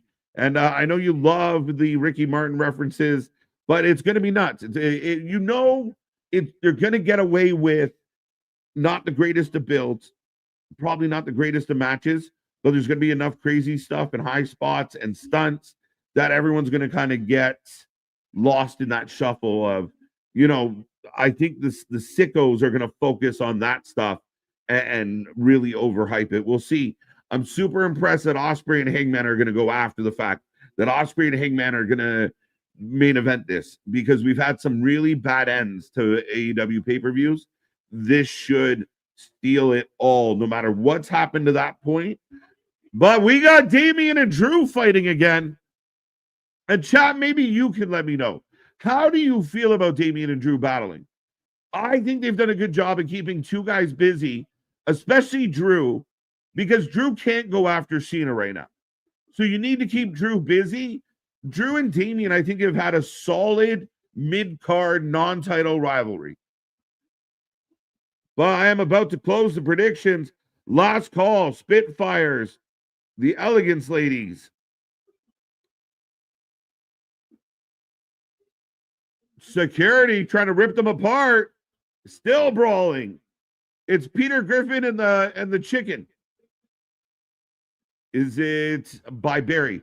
Barry is about 40 minutes north of Brampton. All right, so Brampton's right on the border of Mississauga. That's about 35 minutes, 40 minutes from downtown Toronto. Round 2, fight. There's round 3. We're going again. More punches. Right now, we got Drew. We got Damian. And we got a hockey stick on TNA. You heard me. As Ash hits Heather with a hockey stick. So I'm guessing there is no rules to this women's tag match. As we go to the back, we got Jacob Fatu, Solo Sikoa, and JC Mateo. I like it. It's got a ring to it. Love this so long as Drew doesn't get more hurt. Fair enough. So there you go. Someone else kind of adding to the whole narrative that Drew might be nursing some injuries. This is a raising Priest's profile, and it's helping Drew stay sharp and build new rival for the future and for now. I agree with that, MDB. I think it's solid. I think it's been good. And again, putting in context of it's a mid-card storyline that's giving both guys good TV time, pay-per-view time. They're giving us solid matches as well. JC and Jacob not getting along. Interesting. It's a match by Elegance, no rules. There you go. Now I know, and knowing is half the battle. Thank you, Anthony. I did not realize a match by Elegance. You'd almost think a match by Elegance would be like all the rules, extra rules. Like they keep it prim and proper. But right now, Heather Elegance all over Jody Threat. The crowd wants tables in Brampton.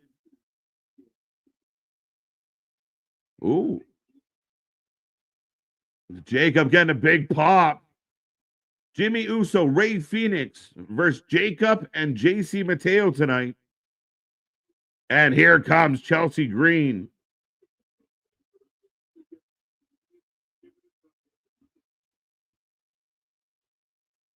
As they are doing Jody's makeup. You know what I almost got it out. Now I got jinxed myself. It'll come back around. But here comes the Hervis. Ash by Elegance is back. Yeah, they are. They're rocking and rolling.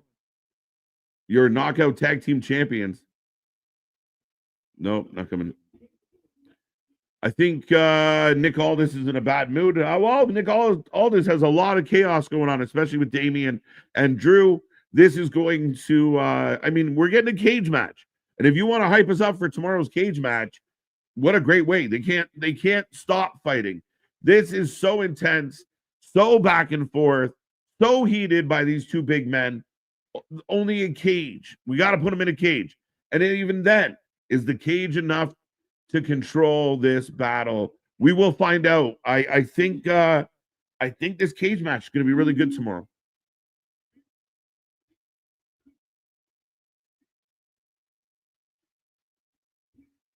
If Chelsea Green has a Pope gimmick, she would. Christian, I don't see that happening. I predict Vok 2 is going to go berserk tonight and beat his tag team partner as well. I honestly believe that moment is coming of some kind, Al. I do wonder how much the timing of the story ties into the Tongas. Are they 100% ready to go? Are they close? I don't know what the update on them is right now, but I think it might be a little more impactful if Solo has the whole crew before they tear away from Jacob. Just my 2 cents on that, though. But speaking of 2 cents. Well, I was going to say whole crew, but I mean, you could always have Solo build a new crew with Hikuleo, etc.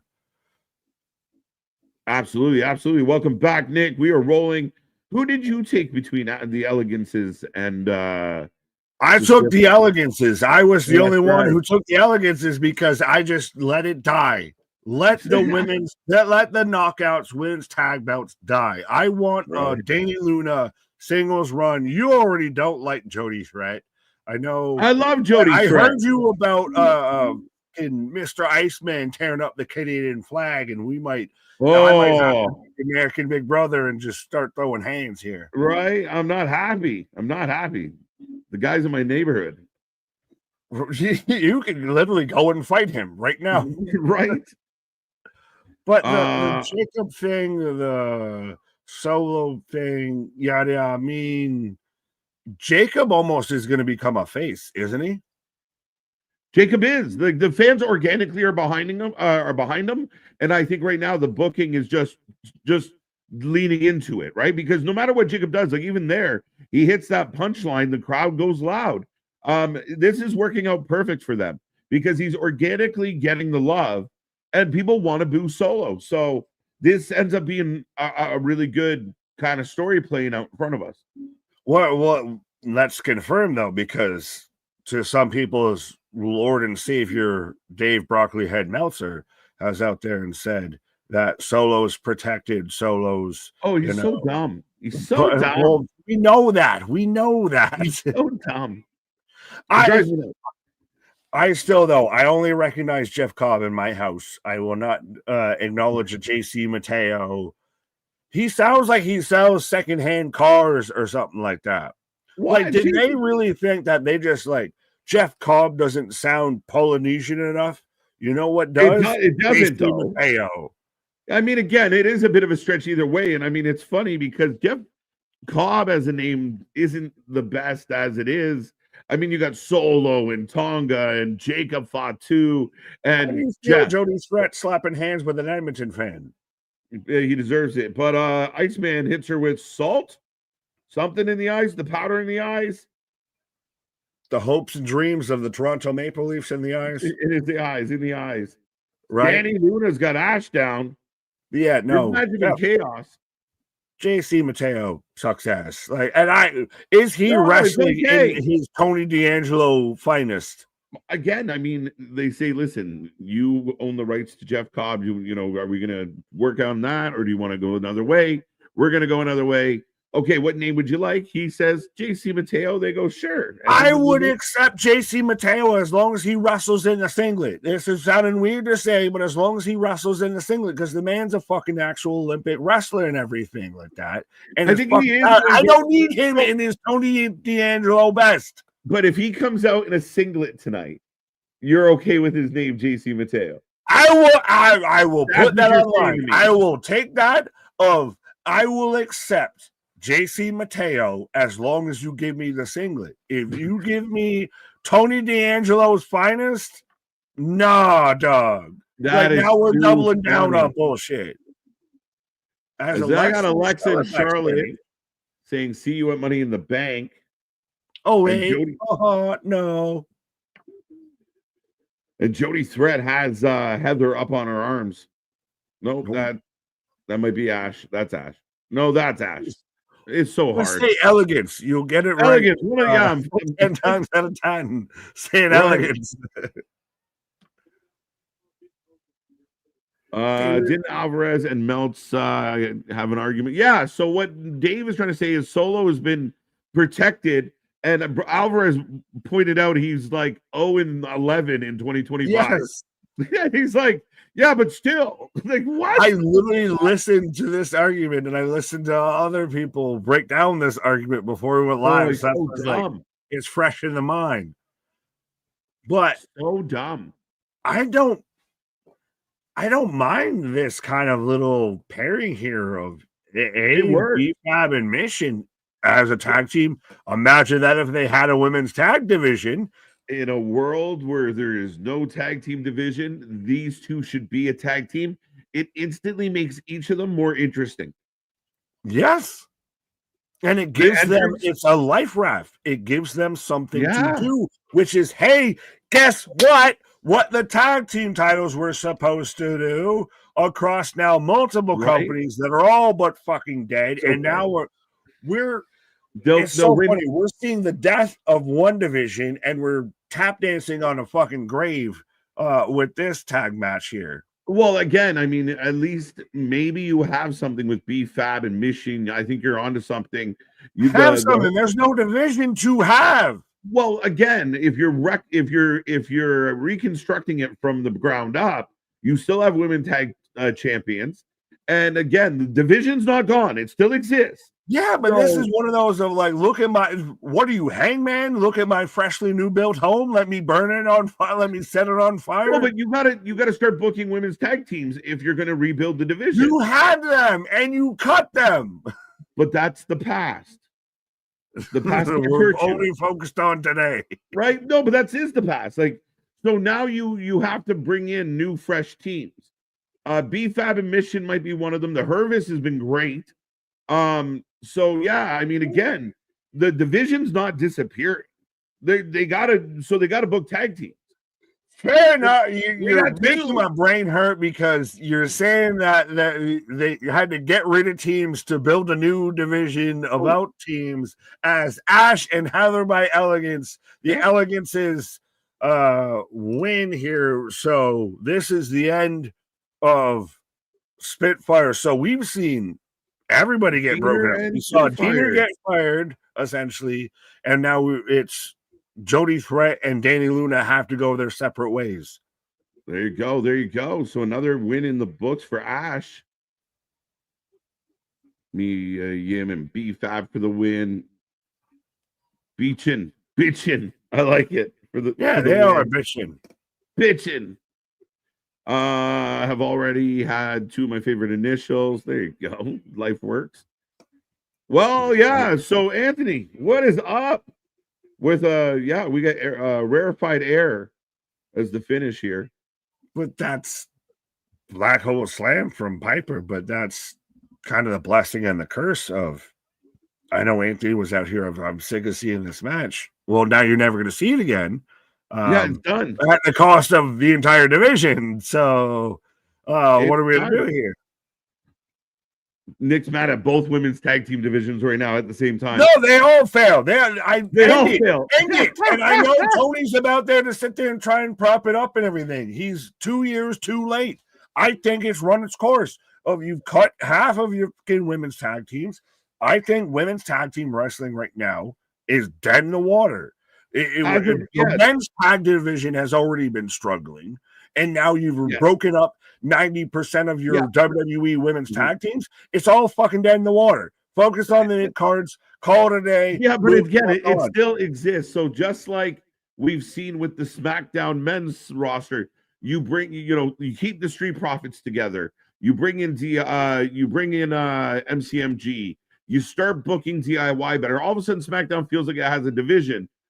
It sucks that people got released, Nick, but now we got to look forward and we got to start building it back up. You can still have women's tag team matches without the tag titles being defended. Fair enough, but I mean, the one floating title, it was fine. Liv Morgan could take a whole month off to go film a movie and everything and not drop the titles, and no one batted a fucking eye at it. That might be a sign that it's I agree with you, I understand what you're saying, and I agree. As Vega's back pissed off, down goes Chelsea. I understand. I wasn't talking enough.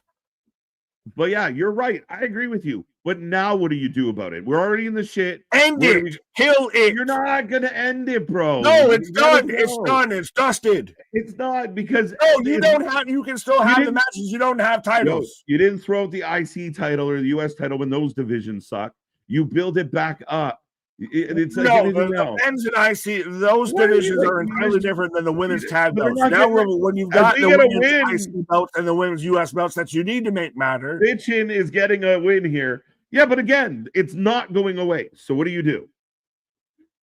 Oh, I think it is going away, though. That's the difference in this discussion here. I think it's going away. We just saw it with TNA. I think we saw the burial.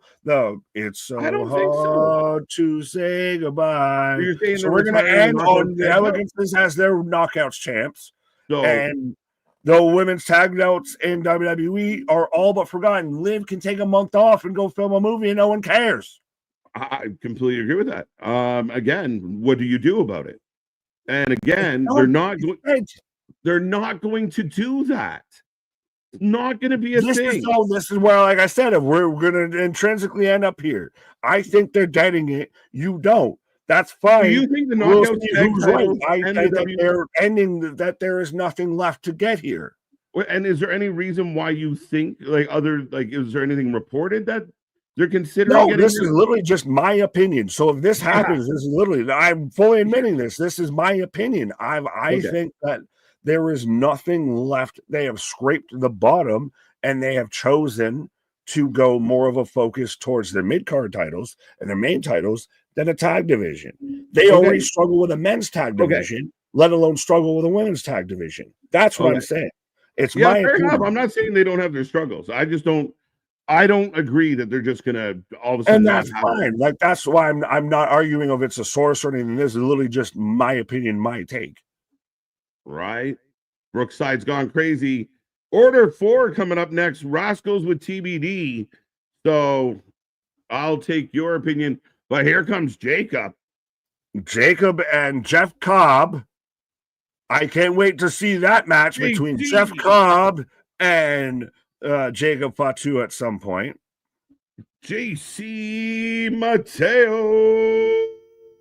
No, but we're getting Jimmy Uso and Ray Phoenix are their opponents. Yes.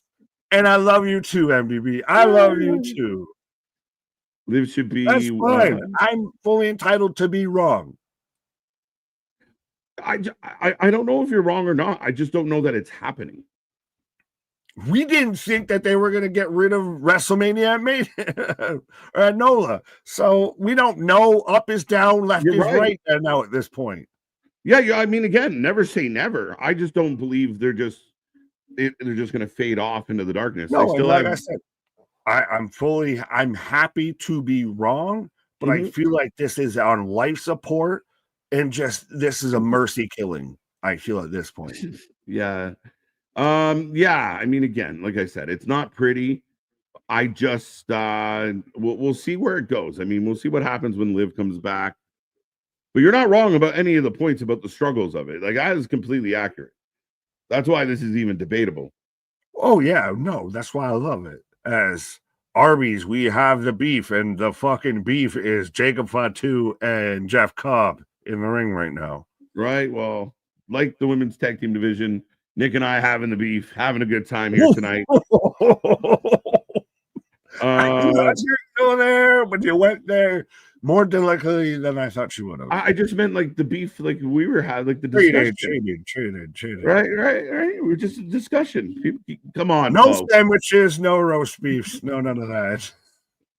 As here come the Rascals. Who's going to be the TBD? Is it?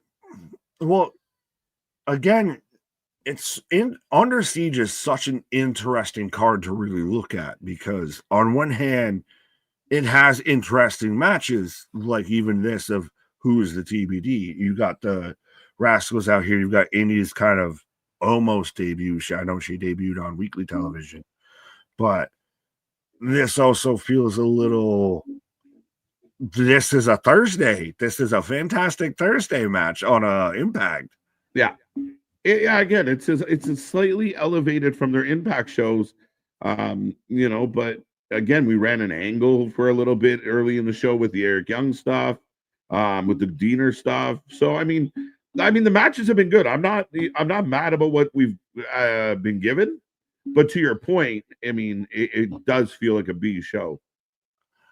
Oh, this is a C, dare I say D plus show. This is a weekly Impact.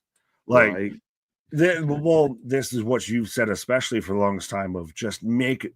And I know we've knocked AW for doing it, but if TNA is your third option, if you're, batting cleanup, if you're third in rotation, have a weekly show that's kind of not one of your big pay-per-views, but it's still a special thing. Save your pay-per-views for your big six, what have you. Yeah. Yeah, no, I agree with that. I think you just make these Thursdays. These are special Thursdays. And I know I saw in the chat when I was on my break, people talking about the border battle. It's just one of the what is that? It's just a TNA show. The Canadian. That's the one where they invited my president, well, my country's president, and your prime minister to show up. Oh, did they? That's awesome. Yes. That's one of the companies providing it, not TNA. Okay. But no, I mean, again, it's just a TNA show. They throw titles on some of their tape shows, so that's in Niagara Falls, so they called it Border Battle, and there's going to be some Canadian on U.S. Aggression in TNA. Does Moose go over the falls in a barrel? Right, maybe. But if they would have done this, and we've talked about this for, I want to say, at least a year plus now, and especially if they're getting close to having a TV deal. Oh, who is this? Who is that? Pitbull? Dolly, is that you? Who is this guy mad at Mustafa Ali? Is that Pitbull? That's what I said of Dolly.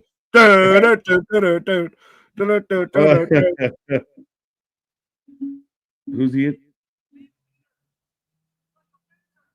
Who the fuck is this guy?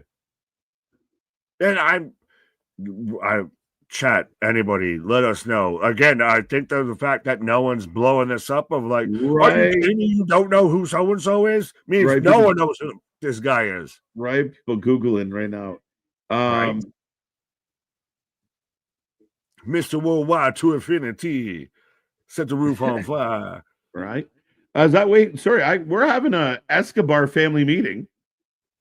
Oh. So they took the Italian set and made it a little more no, it's lightened. Yeah. No, this is, at Mama Escobar's. This isn't the Olive Garden. This actually looks real legit. Again, who the fuck is this guy? He's a B-Town boy, so he's a hometown boy. Okie dokie. Anyone want to tell us his name? He hasn't even told us his name. This guy's getting what here? Why? Oh, he lays out Ali. So he was the TBD? Dolly. Do, do, do, do, do, do. The power of Google. We're having a telenovela. Yes, we're getting a throwdown and a telenovela right now. Well, last call on predictions, and we're still doing a search party of 4. Right. Well, we're having a dinner party of 4 on the other show, so maybe that dinner party can be the search party. Can I take my prediction back? Yeah, you might want to. Oh, yeah, wait, now. Did everybody need to change their predictions now because it's TBD? Because you didn't know who it might be? At least they thought they had higher hopes. Order 4, 32%. Rascals, 64%. 5% taking nobody, which unlikely in a match of this style.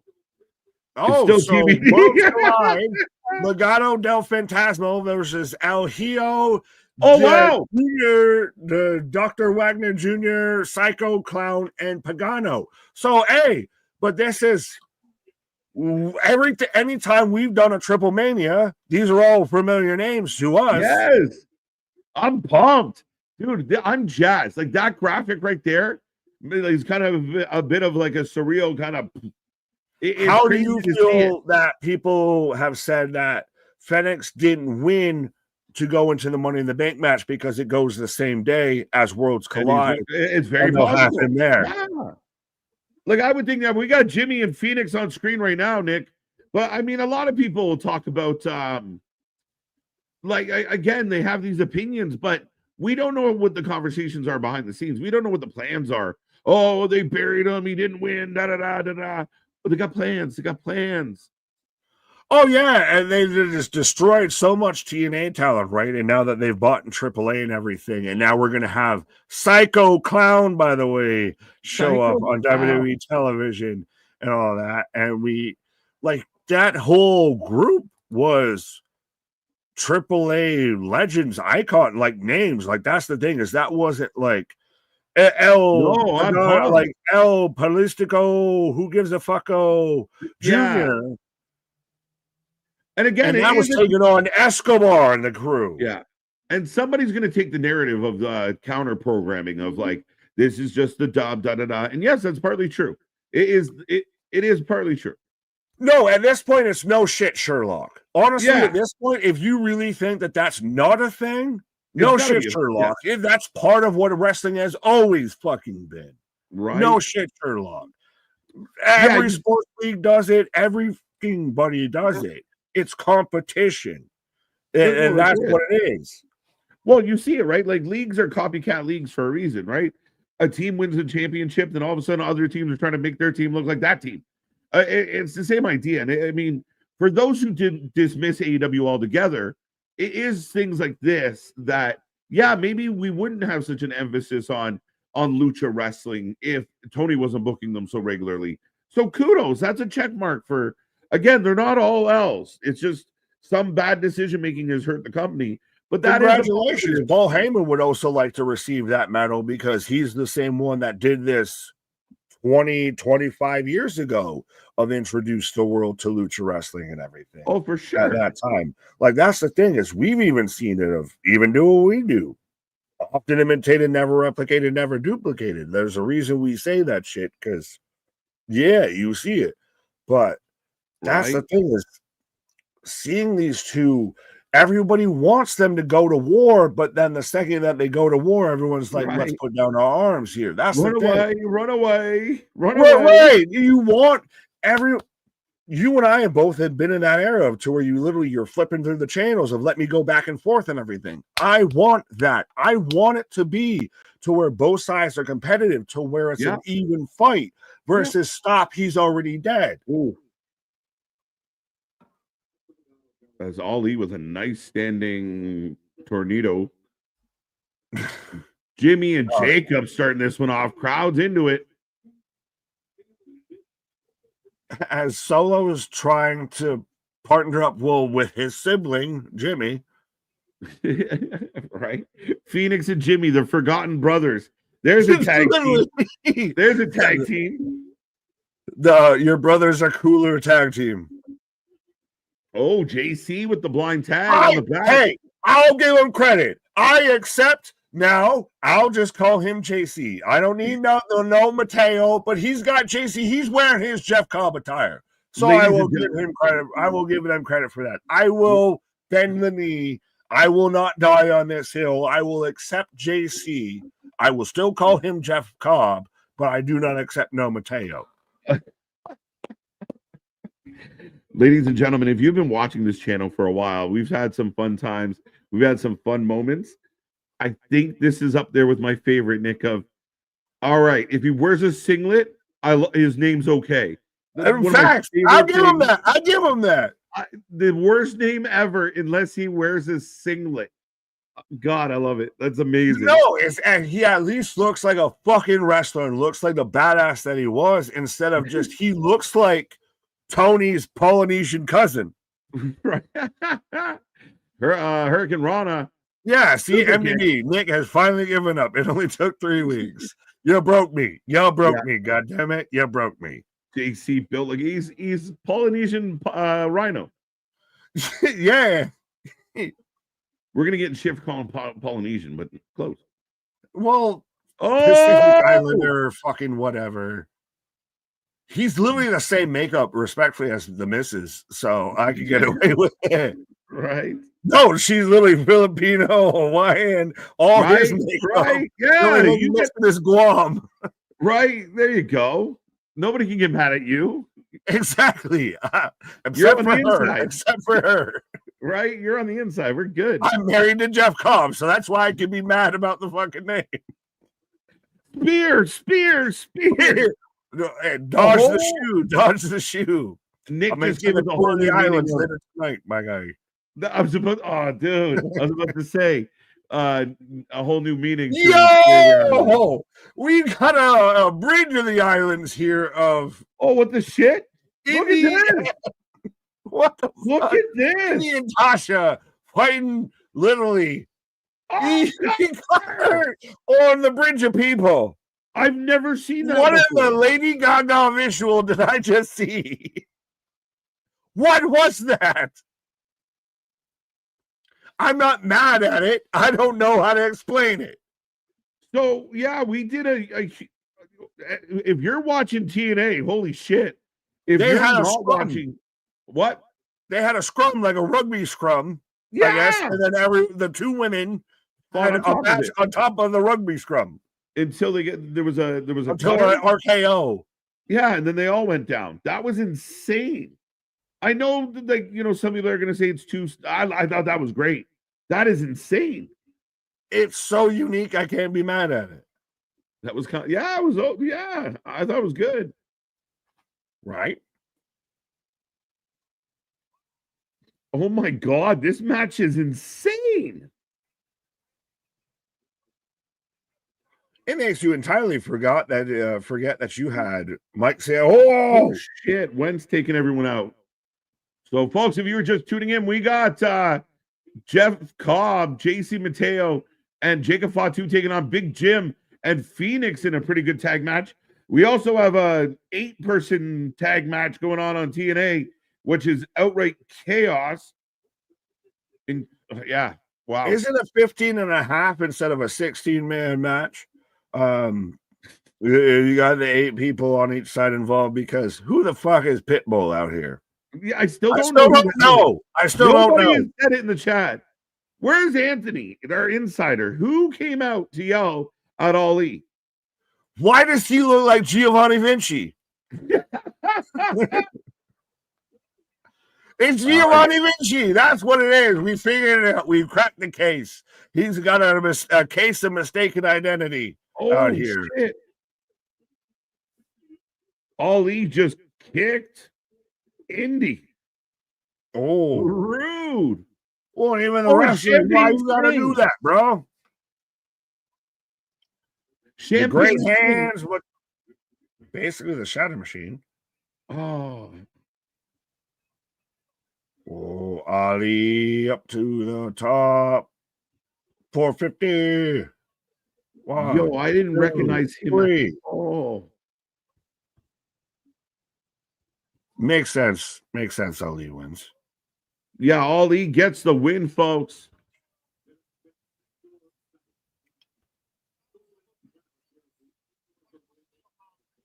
Who was Champagne Singh with for a while, guys?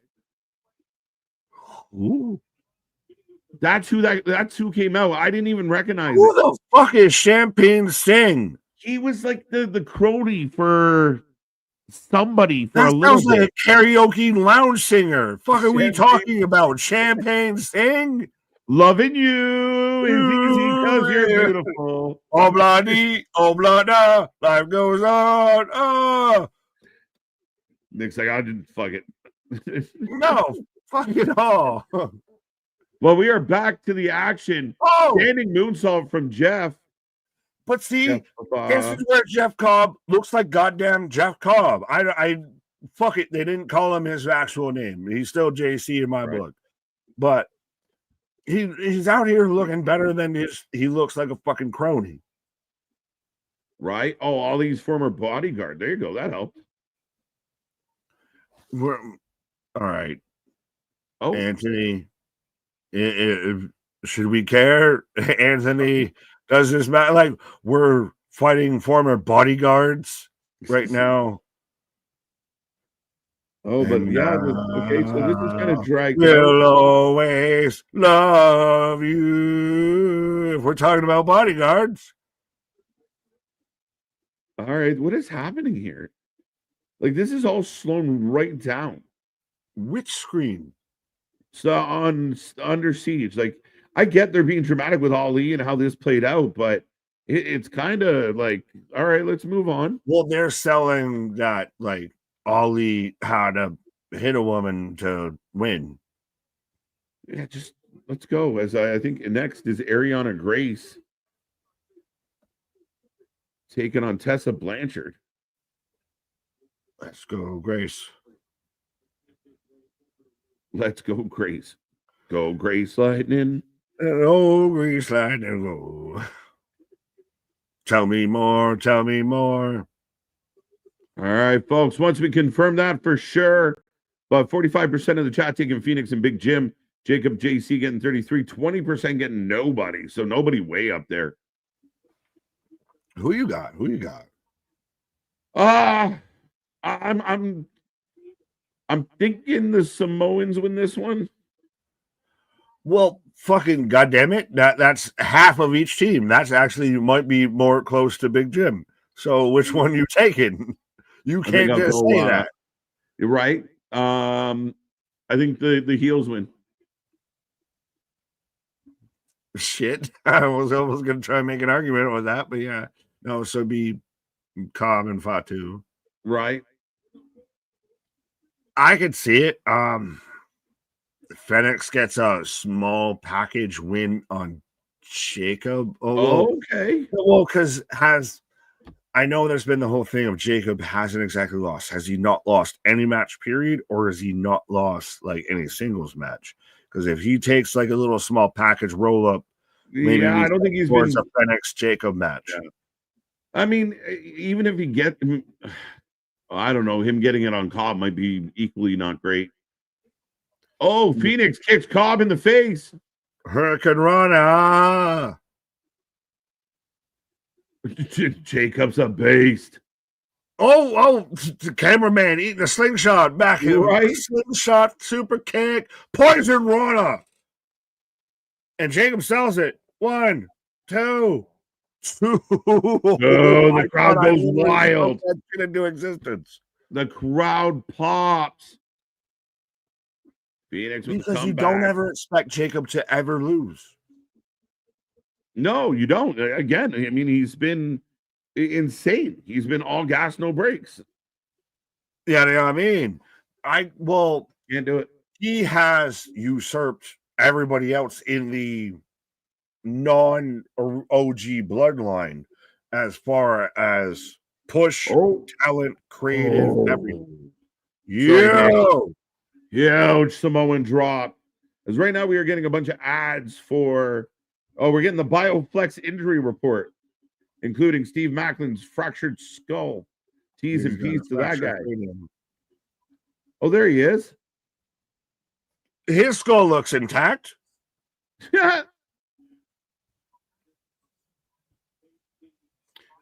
JC Mateo. Phoenix scratching out the air, lands on his feet. Tagging to Jimmy. Oh, kick to the face. JC rocked. Whole short Down cross goes Jim. body. 1, 2. Jacob breaks up. Just kick him. Why you gotta fall on him? You jumped over him. You moved past the movement to kick him. To hit him. What's up, Maddie? How you doing? What's up, Mr. Quake? We need a TNA video game. Well, let's get him on TV. He had one. It wasn't good. It was not. It was the 360. It was up there with AEW's video game of almost unplayable. Oh, Phoenix goes flying. Super kick. He flew like a peacock. Super kick. Under big beer. Let's go. I need Jimmy to take a tour of the islands, respectfully. I need Jimmy to take a tour of the islands. Let's go. Oh, Solo. Distraction. Come on, bro.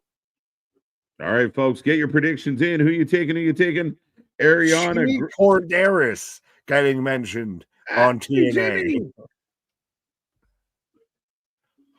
Jimmy. And you shall receive tour of the islands.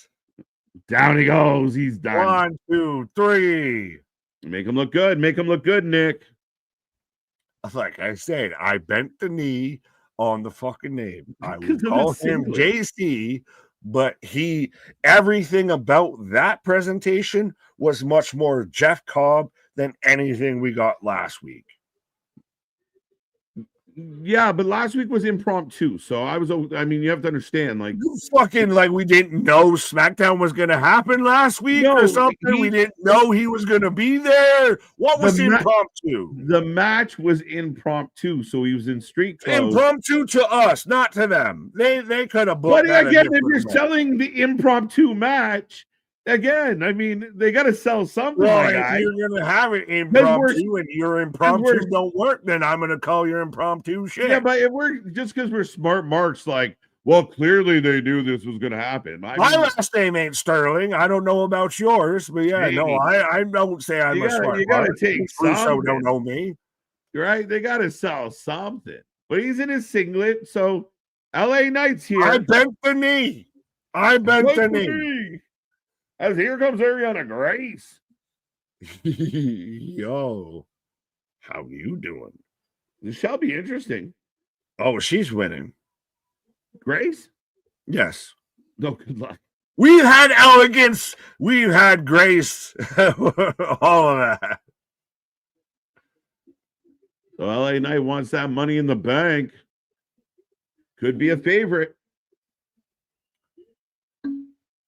Just that Poor stacks Big Jim every night. What is this, a courtroom? Enough with the impromptu.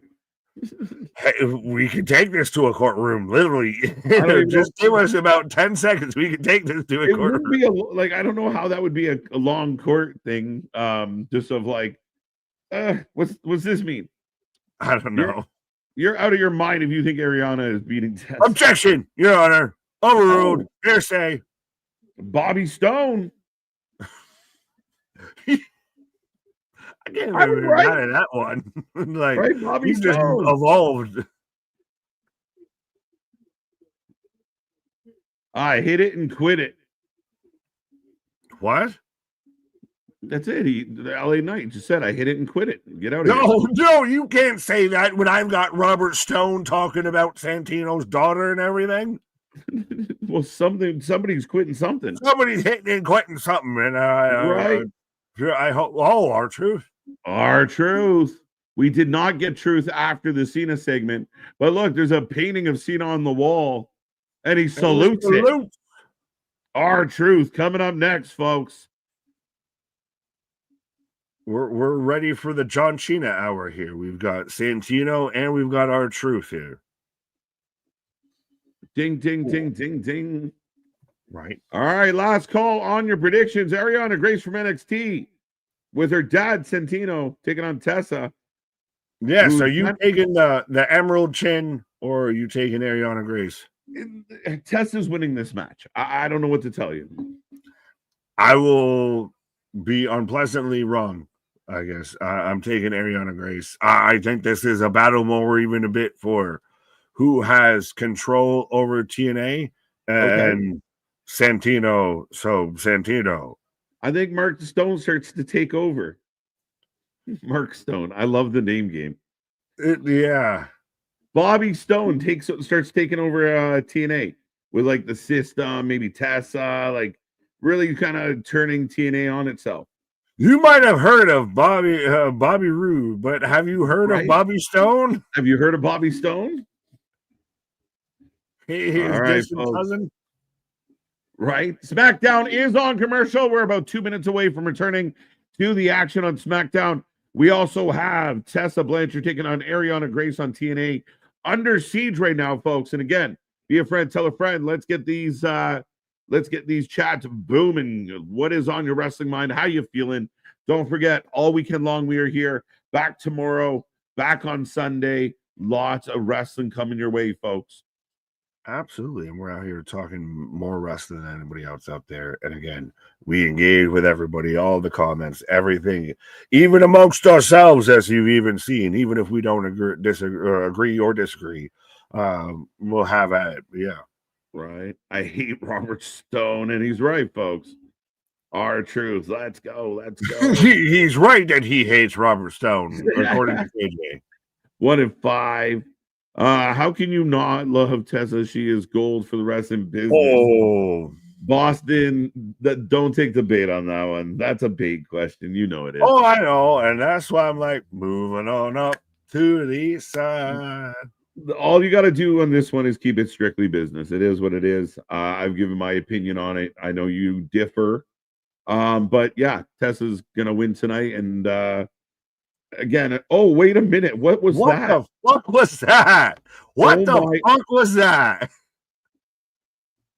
Yo, what was that? Have you ever seen somebody? So, for those who are not watching Under Siege, so Tessa had they're setting it up Ariana again. Grace hung up on the ropes, on the middle rope. What happened? And then Tessa proceeded to like slingshot herself and like backdrop into the bottom rope, expecting that would do something.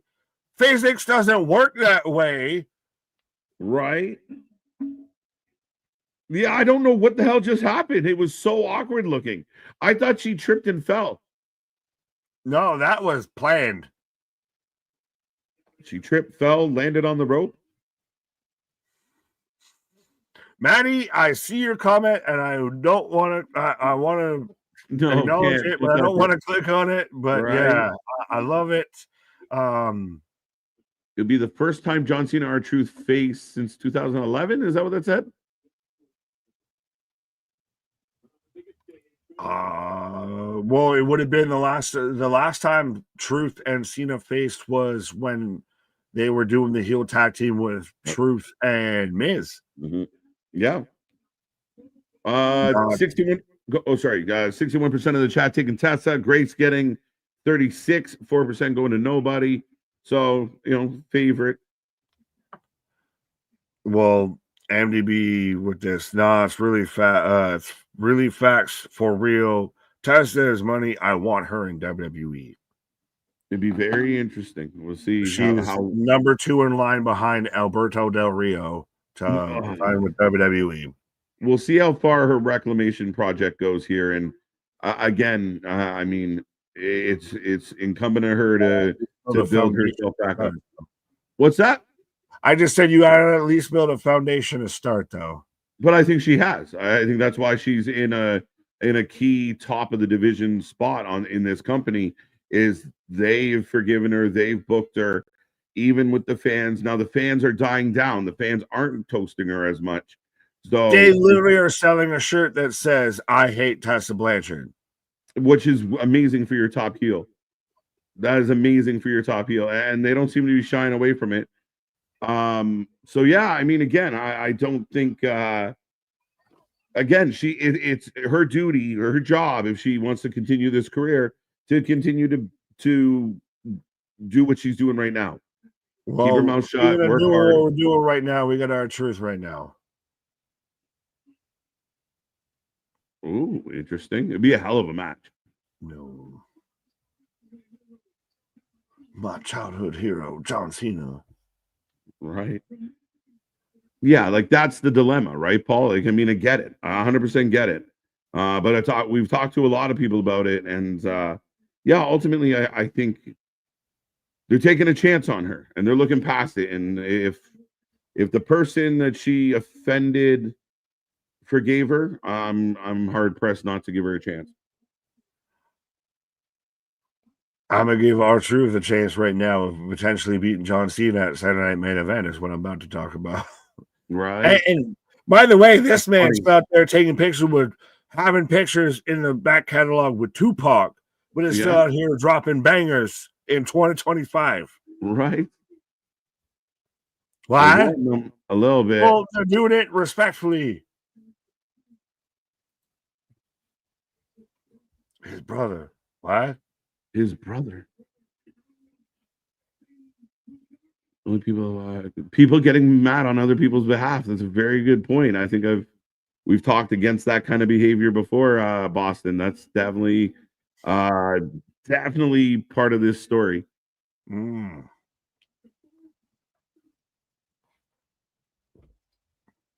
The phone call stopped. I thought he was annoyed with me. This match has been better than I thought. It's been really good. Ariana showing up and showing out.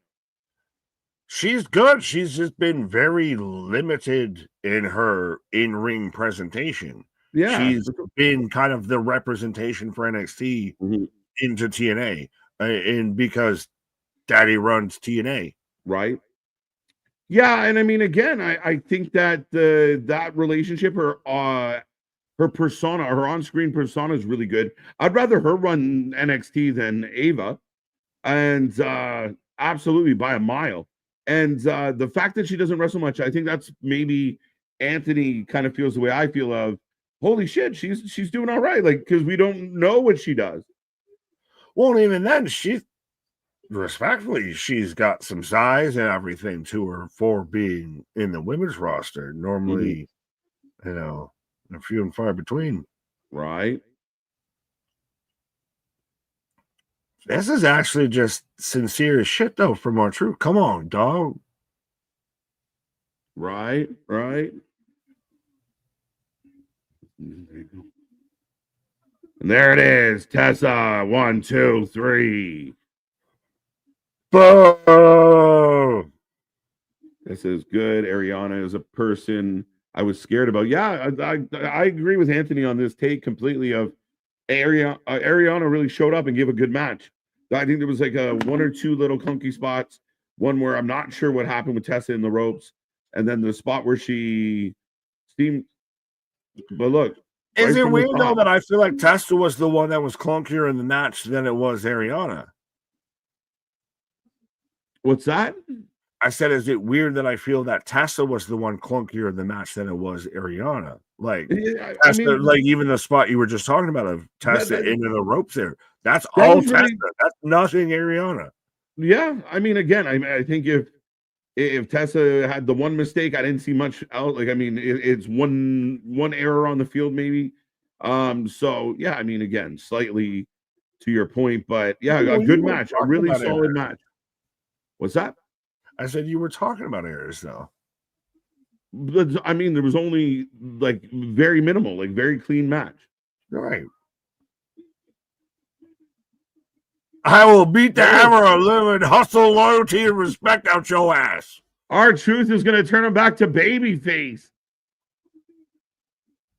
I'm going to leave y'all with this. I miss my hero.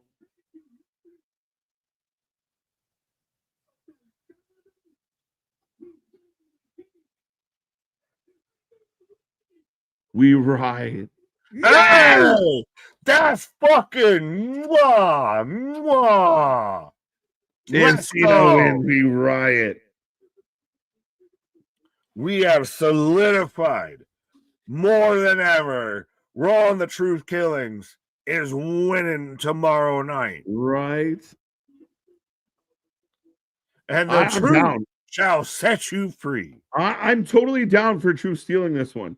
But we are moving on to a replay from Monday, folks. And Stone and Santino just had an interaction. So it looks like Mark Stone is kind of trying to make some type of power play here.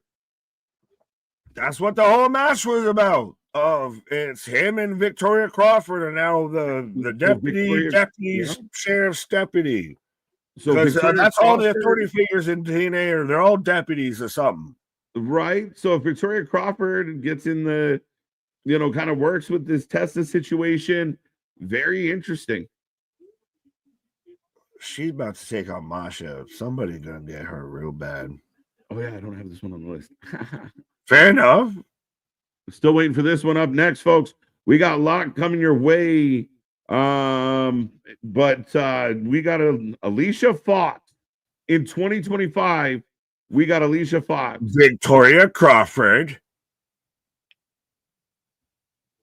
Gimmick infringement. You want to get sued?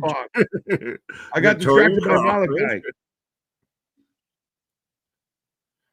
Oh. But we're getting Malachi Black's entrance. Oh, no, we're not there yet. I put the dose up on the table. Right. I still think LA Knight wins fan service. People cheer. They think he could win it and everything. And you get to Alistair Nakamura feud for a bit. You get Darkness impersonating me. Yeah, I would agree with that. I think that's the best way to go. Prior to the return of Black, I really kind of petitioned to Triple H and WWE to run Malachi and Dark Shinsuke against each other. And I think they're doing that. I like it. I'm a big fan. A little bit of my fantasy booking coming to be, so I'm pretty pumped about it. Right. They cut the commercials. So they robbed me of. Oh, no. Hey. I put that toast up on that. Hey. Oh. It's the best. It's almost you could take like system, like, why'd you put the keys up on the table? You can literally do anything with it. Think about it. We got told the actual lyrics of no one can ever be truly he. Whoa, and it almost didn't fit because it's too right. You expect it to be gibberish. Yeah, you're like, that's not what he says. There's no way. No, that can't be. He be lying. I don't believe him. Right. I like Priest, Black, and Cross do their gimmicks not hit as hard because they're all the Undertaker-esque. It's a good question. Variants. They're all variants a bit and everything. And well, even with Cross, I think Cross is hitting the best. And we could still maybe see somebody else show up that could be with Cross and everything. So, yeah.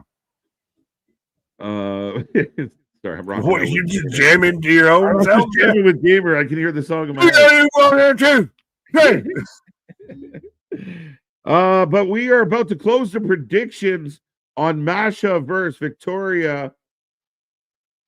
Right. And even on our prediction show, we skipped past this. Anyone else? Anyone not Victoria? And I don't mean her secrets. I mean Crawford. Victoria Crawford, Alicia Fox. I mean, she's back. She looks like she's in good shape. She is a character and then some. So she has no problem in front of the camera. And the knockouts division that needs a little bit of adrenaline. Very interesting. But Masha's about to kill her. Masha's gonna kill. Yeah. Masha's gonna. The highlight of Alicia Fox's career is her stump, or her and Maria Kanellis, and who's dumb. on the fucking hat and everything. Like, what are we talking about? That's it. She's See, known as a Bella Bestie. but see, this is interesting now because you got Stone working with Fox. Masha gets kicked in the side of the head. Nice kick. But this is where Stone's interesting, is he's working with TNA talent. So there's starting to be a little bit of this. He's an ex-TNA talent. But he's currently an NXT talent. He's currently, who gives a shit on NXT, because he is Ava's deputy. One of the management over there. And he's deputy. So the point is, before we get hung up on this guy's resume, there's this cross of literally the NXT world working with the TNA talent to almost hurt TNA from the inside. Yes, and I'm surprised that more people haven't been mad of saying, see, they're trying to destroy it. They're trying to tear it down from the inside. Why'd you leave it keep them on the table? You wanted to. You wanted to. All right. Well, I'm going to go always trust in KJ as he takes a pause for the cause as I'm breaking down, I guess, new metal. But yes, as I've got Victoria Crawford taking on Masha Slamovich, and yes, I am Masha all the way. As we're bigging up Fanatics for Fanatics Fest. What the fuck? 50 icons and 50 fans, 8 epic games, hashtag not sponsored. And I don't know. I don't have enough knee pads to be a Fanatics fan, but yeah. So we're getting a Naomi video package right now on SmackDown. Robert Stone, wife makes dry spaghetti. How the fuck is that even possible? Honestly. So we're getting the build up to Jade and Naomi. We're getting a whole video package with this. As Victoria with a 2 count. Maddie, what up? Alicia Fox has crazy ass. Crazy ass. If I could, I almost want to try and do it there from getting. Yeah, what I was gonna say, what is it? The Water Boy? Crazy ass? Yes. Spaghetti. What the fuck? Yeah. You just buy it dry. How do you make it? How do you cook it and make it dry?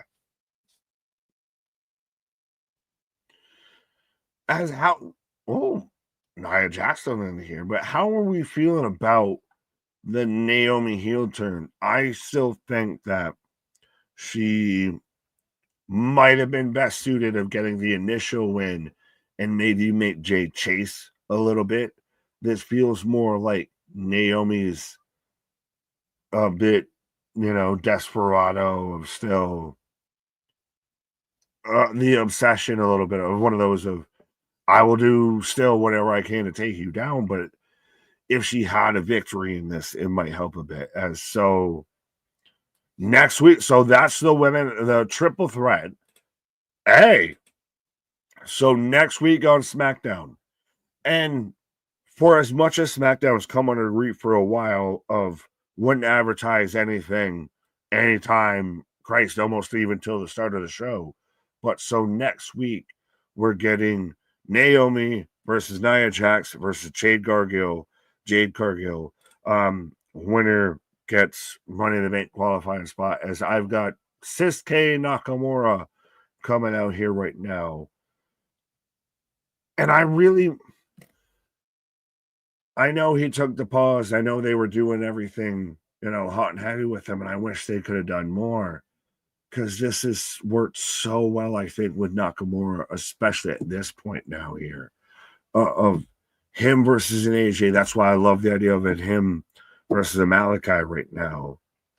Just in ring. Again, we've talked about it, and KJ's been kind of the one that brought it up. In ring, if you get a Malachi Black versus a Shinsuke Nakamura, kind of hard to shake his fucking stick in that one.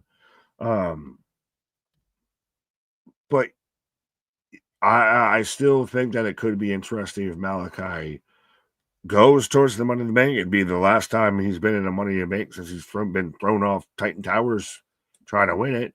But LA needs this win. It solidifies him. It gives him the opportunity, if he wins it, he can always cash in and be a world champ at some point. He becomes a valid contender to win it here. As Masha with a 75 count right now, I think, on a pin there as the ref's down. But if LA Knight wins this, he can hold. You make him instantly a valid contender to win the Money in the Bank briefcase. And if he loses this, you're going to have everybody oh, well, they're burying him. Oh, they don't care about him. Oh, he peaked too early. Oh, he got swept under with this and that and everything. And it's still a testament that they can have this level of talent in this match. But folks, let me know who you're taking. Again, doesn't count towards the title, but whether you got LA Knight, whether you got Shinsuke Nakamura, whether you got Malachi Black, Aleister Black. All right, my grits in my Buick Skylark. Well, you do that. Shinsuke Nakamura is no, not at all. Christ almighty, MDB, why did I think of, are you just we will have this. Masha wins as a small package pile driver. Masha with a 1, 2, 3. So yes, Masha retains 4-3, 6-2. Has there even been that many matches? 6-2, 4-3, 4-4. Are you referring to Chip Skylark?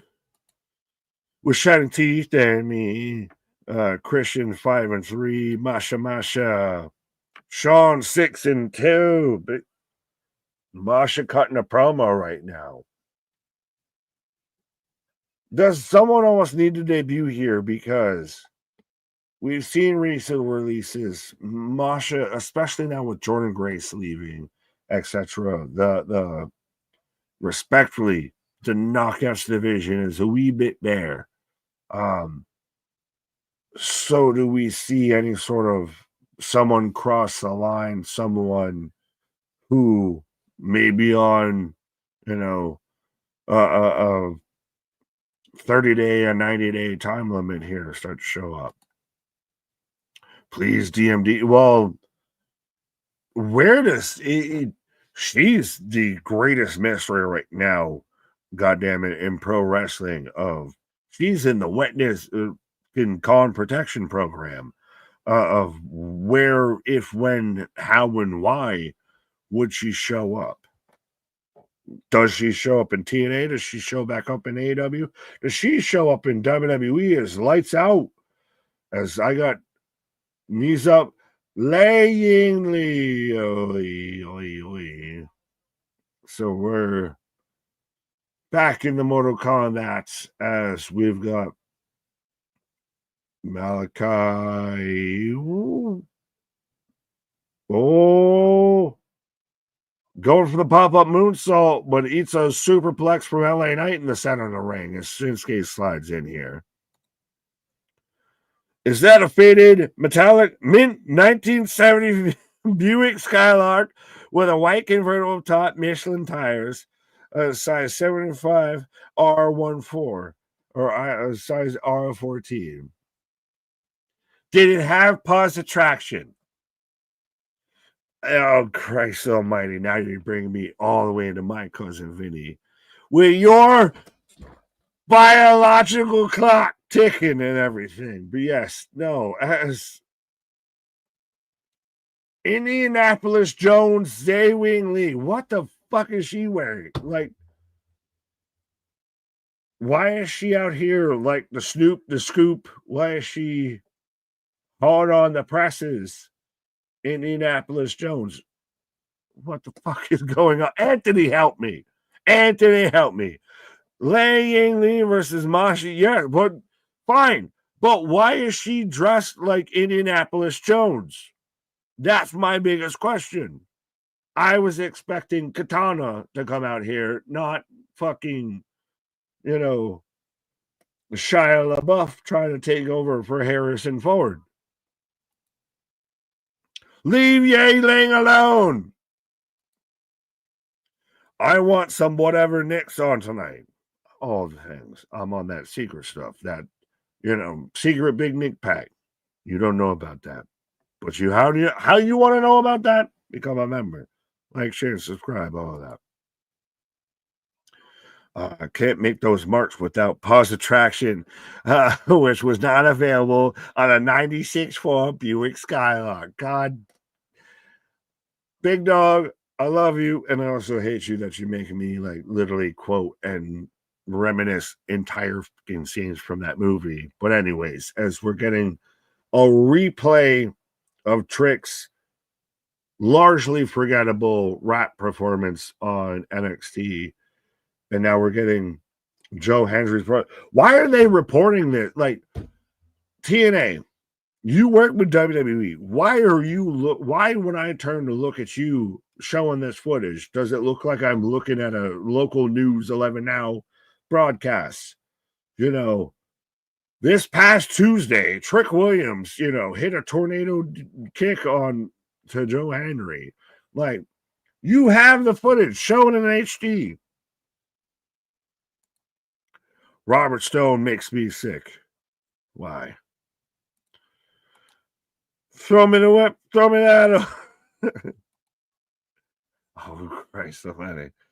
Now, Mr. Joe. Nick, what do you think of Roman Reigns starring in the upcoming Street Fighter movie? We actually haven't even talked about that. That's an interesting question. I might try and save a bit of it for when KJ comes back. But yeah, so so I'm in a commercial on one screen and I'm in commentary on the other screen. But the most that I've seen is it's Roman Reigns, Jason Momoa, and I'm sorry I can't remember the two other actors' names. And it was a deadline piece, and that's the website. They needed to make a deadline for it. As we're back in the action with Malachi and Shinsuke going at it, but that they're trying to do a Street Fighter movie, a new Street Fighter movie, unlike the last one with Jean-Claude and everything. And then everybody instantly, for some reason, seemed to jump to, as we're getting a Sabu tribute package from TNA, but everybody seemed to jump to Roman Reigns playing Akuma, which would be really interesting if you played any bit of the games or anything like that. But it's not Akuma. It's not Akuma. Everything I've seen, he is not Akuma. He is not Akuma. Yes, no. We have not. I love that, but yeah, we have not talked about this. The Roman Reigns potentially he's going to Hollywood. Yeah, I mean, again, there's a lot of talk about it. I mean, this is part of the advantage. Another perk that comes with the TKO relationship is how Ari's tied into that world in a lot of ways. So, and again, even Nick Khan coming out of that world. I think there's an opportunity there. I know Roman's done a little dabbling. We've seen Karrion Kross do a little bit. Liv's now doing something. Of course, Mr. Peacemaker and of course Dwayne.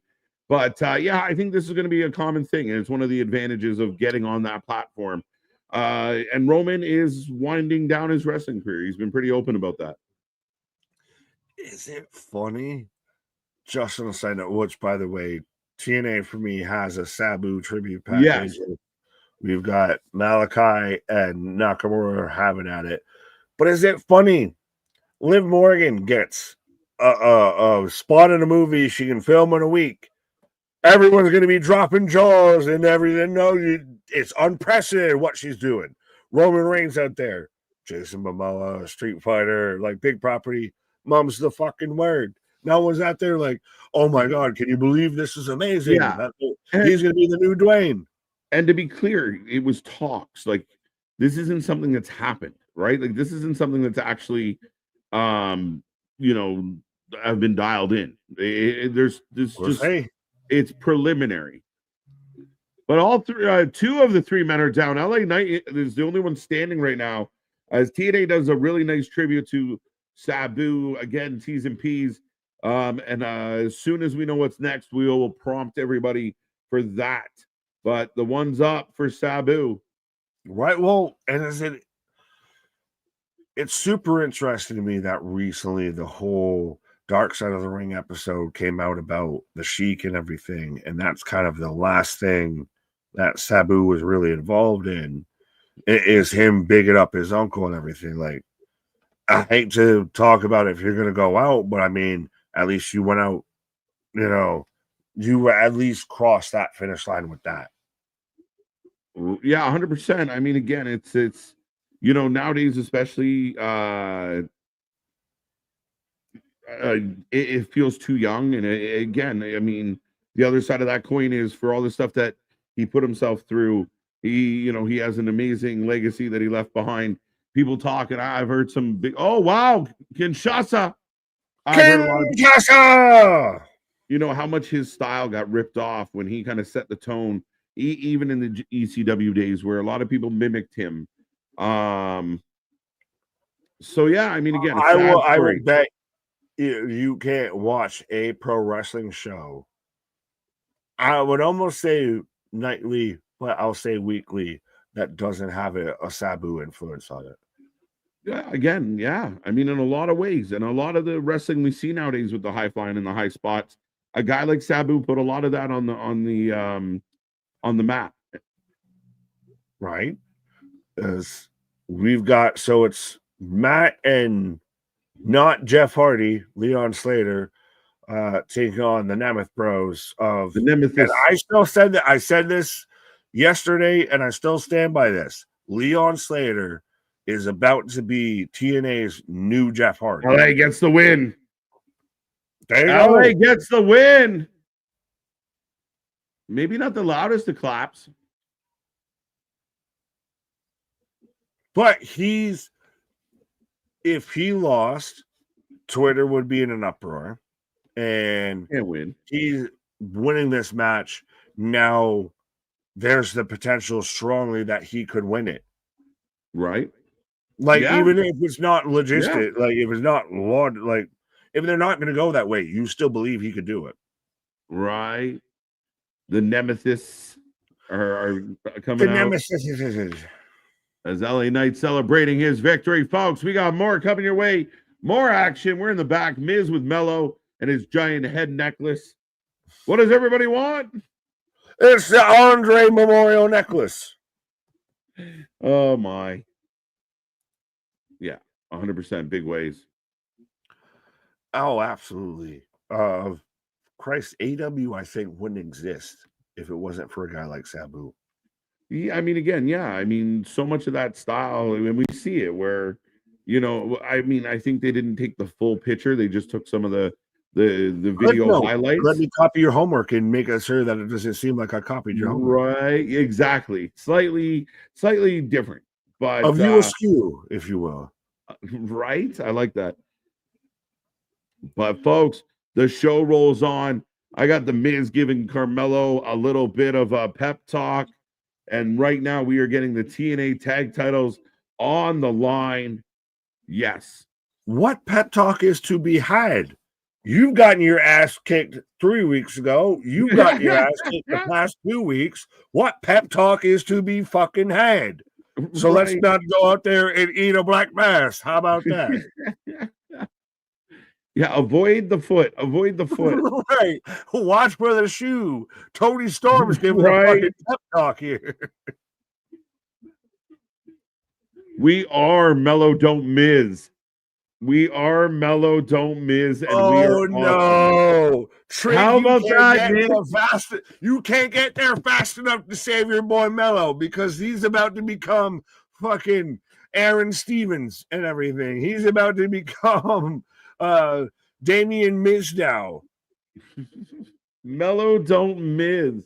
No, he's about to get swallowed whole in the Miz vortex. Trick, you better get there and save your guy. No, I want Trick versus and Carmelo as a tag team versus I want him anymore doing anything with the Miz.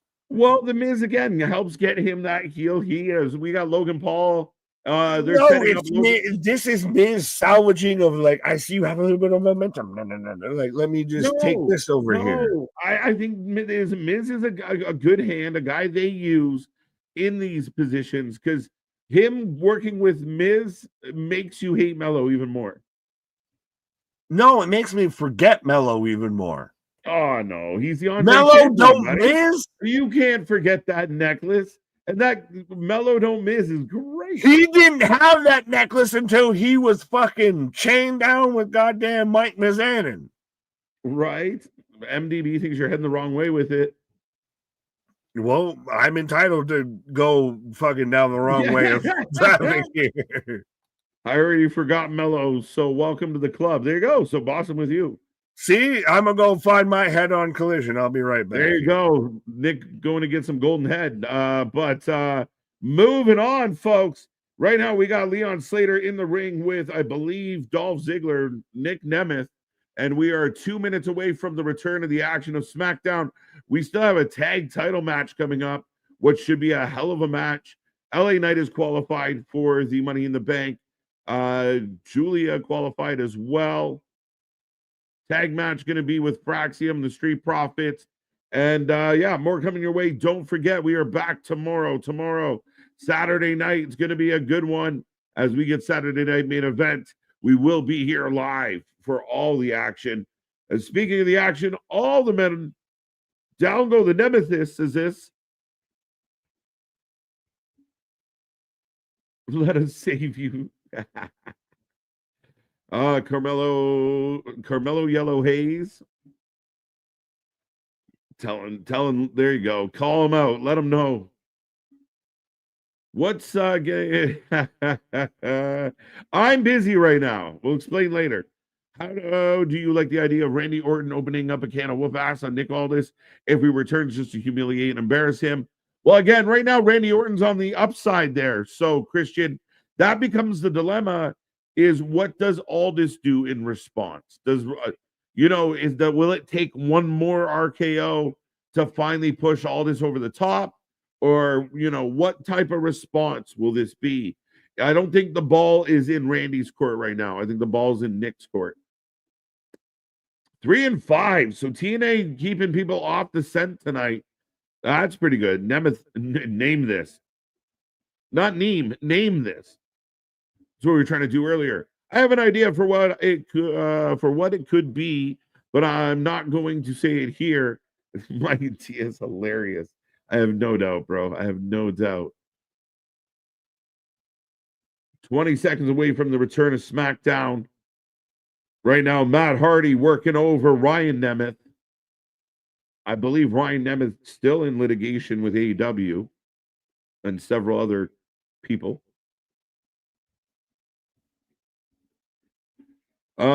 Big Nick Wrestling for Life is the best. Kevin, we appreciate the love. We appreciate you tuning in. We appreciate you spending a feel-good Friday with us tonight, folks. And again, don't forget, we are here all weekend long, all week next week. We got more wrestling coming your way. June's going to be a busy one. Can you believe we're getting close to June already? Do you want to be in the Jericho Vortex or the Miz Vortex? Miz puts guys over. Jericho does not. Nemesis. Leon Slater now back in the ring. Now we're getting the signs of the night on SmackDown. It's my 4th birthday. There you go. There you go. Speaking of opening a can of whoop ass, the Pacers are opening a can of whoop ass on the New York Knicks. But everyone in New York went from like super high and happy to kind of like down and out. Like it's kind of funny watching this whole swing of New York right now. But we go back to Monday. Jey Uso setting up his match with Logan Paul for Saturday. I look forward to Double or Nothing the most, even with the weaker card. It's always fun night of PPVs. I'm with you, Boston. I think the most intrigue will come out of Double or Nothing, for better or for worse. I think that one, parts of it, I'm not thrilled about. I've been vocal about it, but I know that AEW fans out there want to defend the company they love, But if you compare this Double or Nothing to last Double or Nothing to the one before that, I mean, there's a clear drop off here. A lot of thrown together matches, a lot of so matches. So that's the tough spot. However, I do think there's potential for a couple of these matches to outkick their coverage. And I do think there's a couple opportunities for matches to steal this show. And if that happens, like if Ospreay and Hangman are going to put on one of the best AEW matches ever, let's go. If Anarchy in the Arena is not too atrocious, let's go. And again, if you're a fan of Anarchy in the Arena, that's fine. We just have different tastes. I feel like I've seen it too much. And listen, I would love to see Moxley give me a really good match. The Young Bucks give me a really good tag team match. They can't do it. It's always trios. It's always 8-man all-stars or steel cage, or they can't just do a straight up match between the ropes, between the bells. So we'll see how that goes. But overall, I do think there's a lot of intrigue with this card. What happens with Mercedes and the Owen? What happens with Tony Storm, even though it feels pretty obvious? Double or Nothing does feel like a little bit of an afterthought, but I am very much still looking forward to it.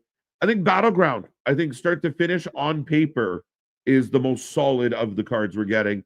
Saturday Night Event stacked. It's not even a fair comparable over from one to the next. But I really like the Saturday Night Main Event setup as well. Jey Uso, Logan's going to be fun. R-Truth and Cena, I'm thrilled about. I don't care what anybody says. I think that's going to be a lot of fun. So yeah, we got a couple days of really good action coming up. I run this channel. I'm the king of trolling. You got heavy competition, bro. How many matches so far for Double or Nothing? I think we're up to 10 now. Nick Aldis has some exciting news.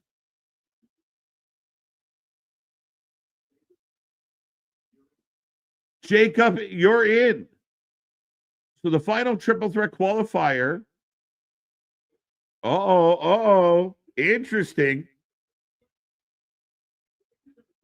What are we at now? Let me see.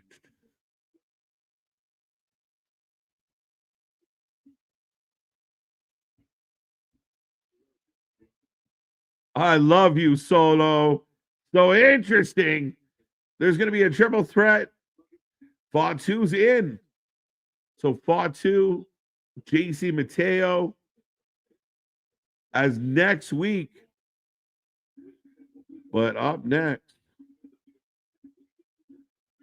WWE tag team match coming your way. Lots of time still on the clock as well. Solo isn't happy about this news. Solo's playing it off, though, Ronan. Solo's trying to look at it as a positive. Fatu, let's go. Shouldn't the Young Bucks be called the Old Bucks by now? Hey, again, they act like kids, though. Like, that's where sometimes you forget that they're 40-year-old men because they act like teenagers.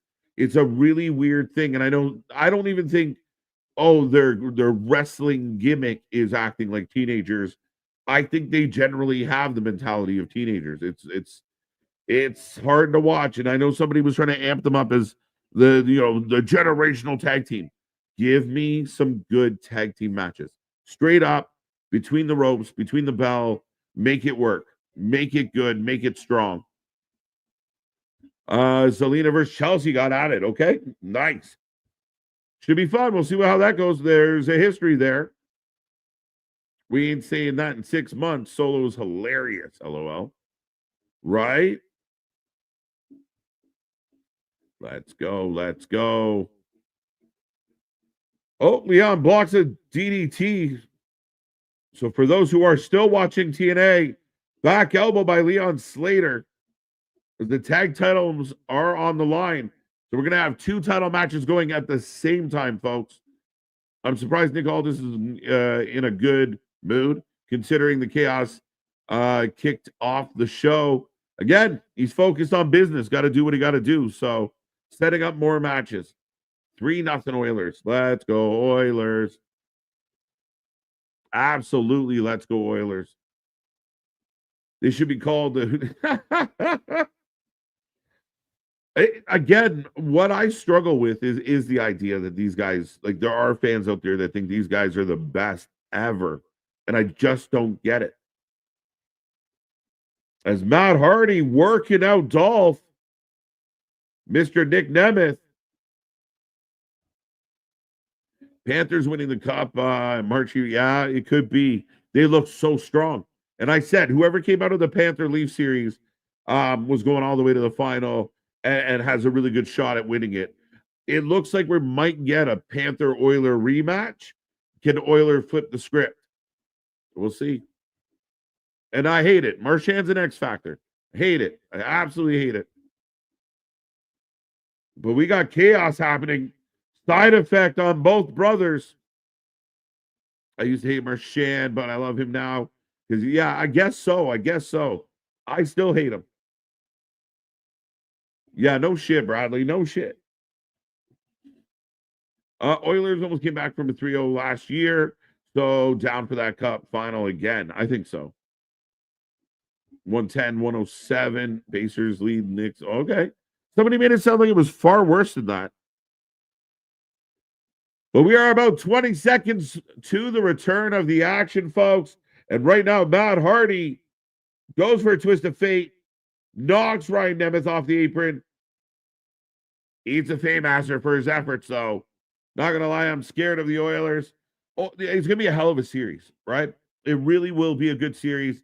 If you're Florida, though, you feel pretty good about your back end and your goaltending up against the Oil, right? Like, that's the seems to be the Achilles heel of Edmonton at times, is can their goaltending hold up? Oh, Leon Slater saves it. Good match. Dude, how you doing? I've always said anyone who hates Marchand would fall. Yeah, 100%. Like, when he plays for Canada, I like him. You know, that's what the way it is. It's hard on me because he's literally set the record for being a Leaf killer. But we got Bianca Belair. This is interesting. Speaking of interesting, I don't know if I'm interesting or a Leaf killer or which one I come in on, but yeah. Speaking of Leafs, she's all flowery. Oh, she's in full blossom. What is this? I don't know, but I still want to see how good Montez Ford's hands are right now. Right. So, but she's going back to this whole Naomi thing. No, but she's fucking talented. She is one of, if we had to do a new 4 horsewomen right now, Bianca Belair, first round draft pick. Oh, 100%. I think she's the full package. She is like, oh, late two. We almost got new champs on TNA. Oh. I think that, yeah, as far as checking off every box, she does it. And she is athletically gifted. I like this a lot. This feels good. This feels genuine. This feels personal. She feels, like I said, it's her, Rhea, Liv, Solruka. Oh, wait, what? Well, for a new 4 horsewoman. Oh, I don't think I wouldn't put Soul in with that group. I know I got 2. I'm trying to find the other 2. I mean, so we got Bianca. Yeah, I go Liv. Liv's got to be in there. Fair. Of that group, a 4th in Roxanne? that. Little too young. Should be in the next 4. I think the new 4. The new 4. Oh, Naomi? we got a Swanton. Well, no, we got a 450. 1, 2. Oh. Yeah, so next week, Andrade, Jacob, and Carmelo. Oh, Jacob's winning that, right? So we're going to get Jacob and Solo in the same match, which I said before, I figured no champions would be in this, but goddamn, yeah. I like it. I'm okay with it. And Jacob got a big pop for getting added to this. Look at that match. Look at that. that happened while you were on your pause of Naomi, Nia, and Jade here. And Right. Undisputed John Cena returns to SmackDown next Friday. Oh, and Nick Nemeth he's gets got to the pin. address losing to R-Truth. What's that? I said he's got to address losing to R-Truth. Right. As the Nemesis take the win. Holy. I was hoping for the Jeff Hardy, Leon Slater feud of you tried to replace me, but you can never replace me. Did Fraxium get new music? Oh, yeah, and a whole new intro. Like, when did we go into the Fraxium Galaxy here? What did they get the knockoff, like, alt band music? That is hilarious. The Guardians of the Fraxium instead of the Guardians of the Galaxy now. Right. But if I can real quick, I heard you mention about the Young Bucks and everything while I was on a pause. Yeah. They were really cool for like 2 years, maybe. And then they fizzled the fuck out. They were your all-American rejects. But I whatever band I mentioned, someone's catching shots here, but they got really hot for 2 years and can't let it go that they don't have a number one single in the past like 3 years go. Yeah.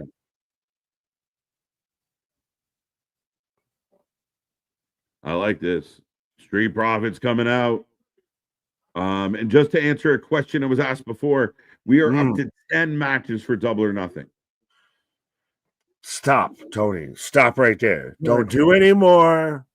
No.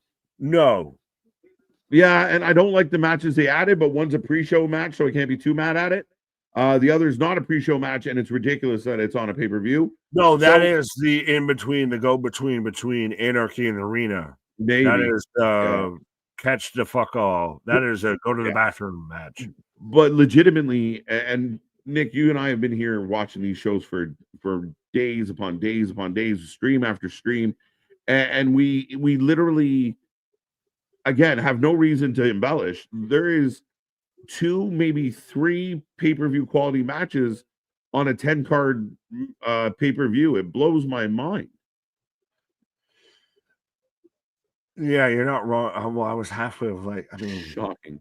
Well, Saturday main events only 4 good matches, maybe. Well, now 5. Well, now they got 5. Oh, but only a 2-hour show. But that's also a network special versus a pay-per-view $50. So right, and you're gonna get.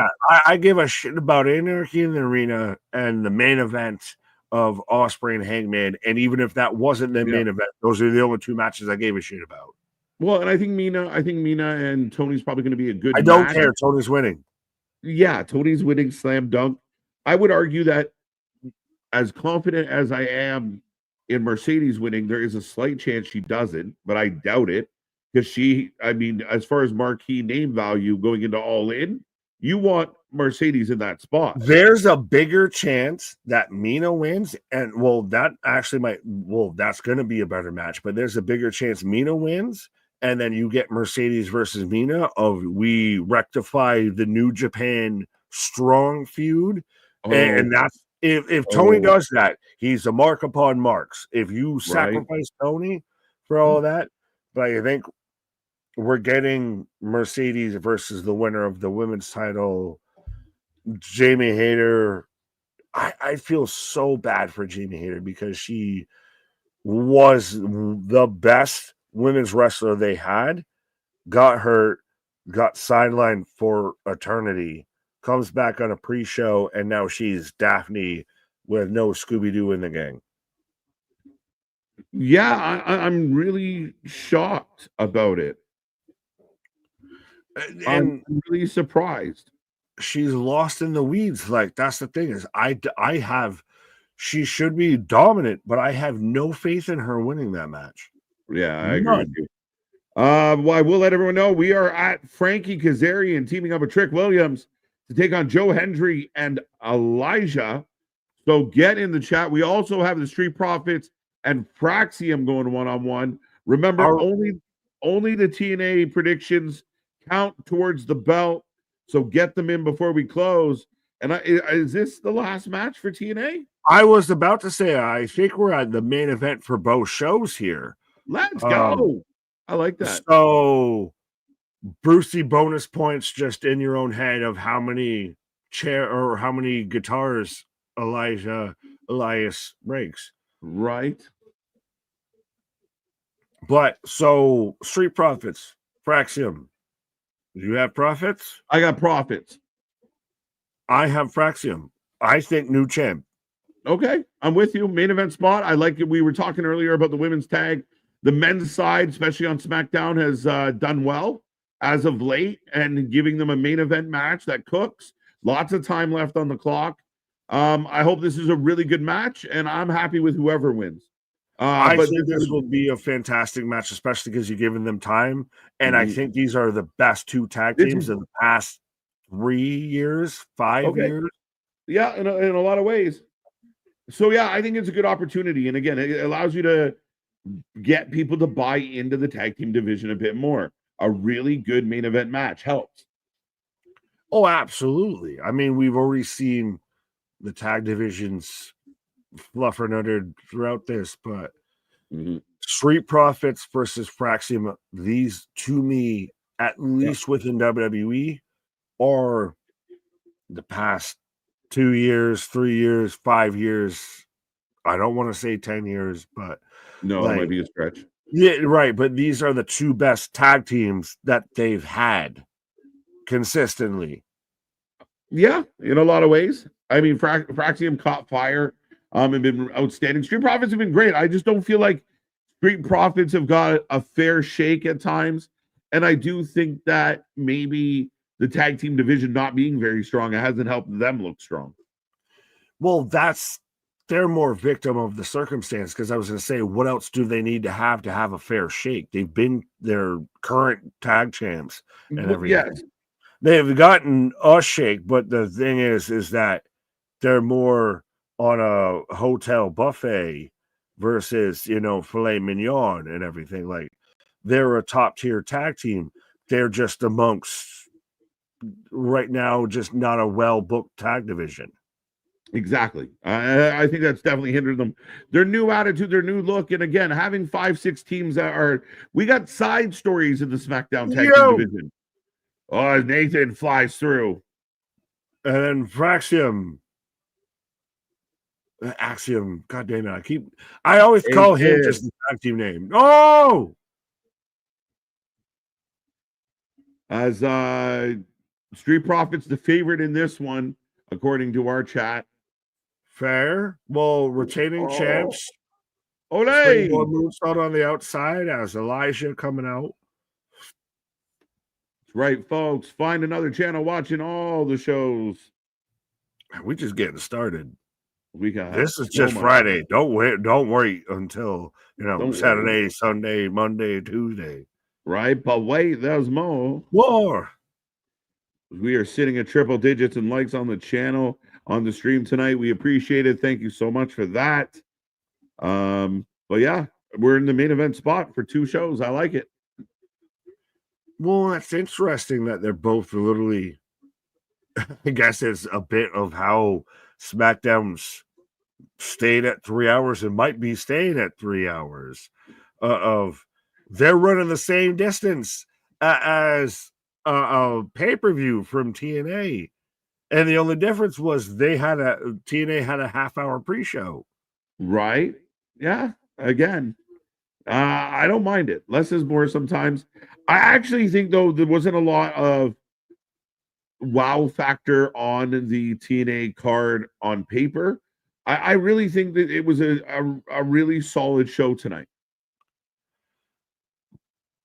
But playing devil's advocate, was it better than even what we've seen so far on SmackDown? I think overall, I mean, again, it's a hard comparison because we had these breakdowns in promos and stuff, maybe grading on a separate curve. But I think ultimately, I thought there was some stuff built up pretty well. I thought we had a couple good matches. I thought Masha Victoria was better than I anticipated. I think the Tessa match was what it was, but Ariana showed up as we had Joe and Elijah doing the spin around. This would hold more water if it was a weekly show because it's more forgivable and more comparable. The fact that this is a pay-per-view versus a weekly show, and I know it's apples to oranges depending on how you want to look at it with WWE to TNA, but Friday Night SmackDown tonight was better so far than what I've seen on Under Siege. That's not saying Under Siege was bad. I'm just saying out of the two, if you're going to go tit for tat, which one was the better show? We're going to do it on Sunday. Yeah.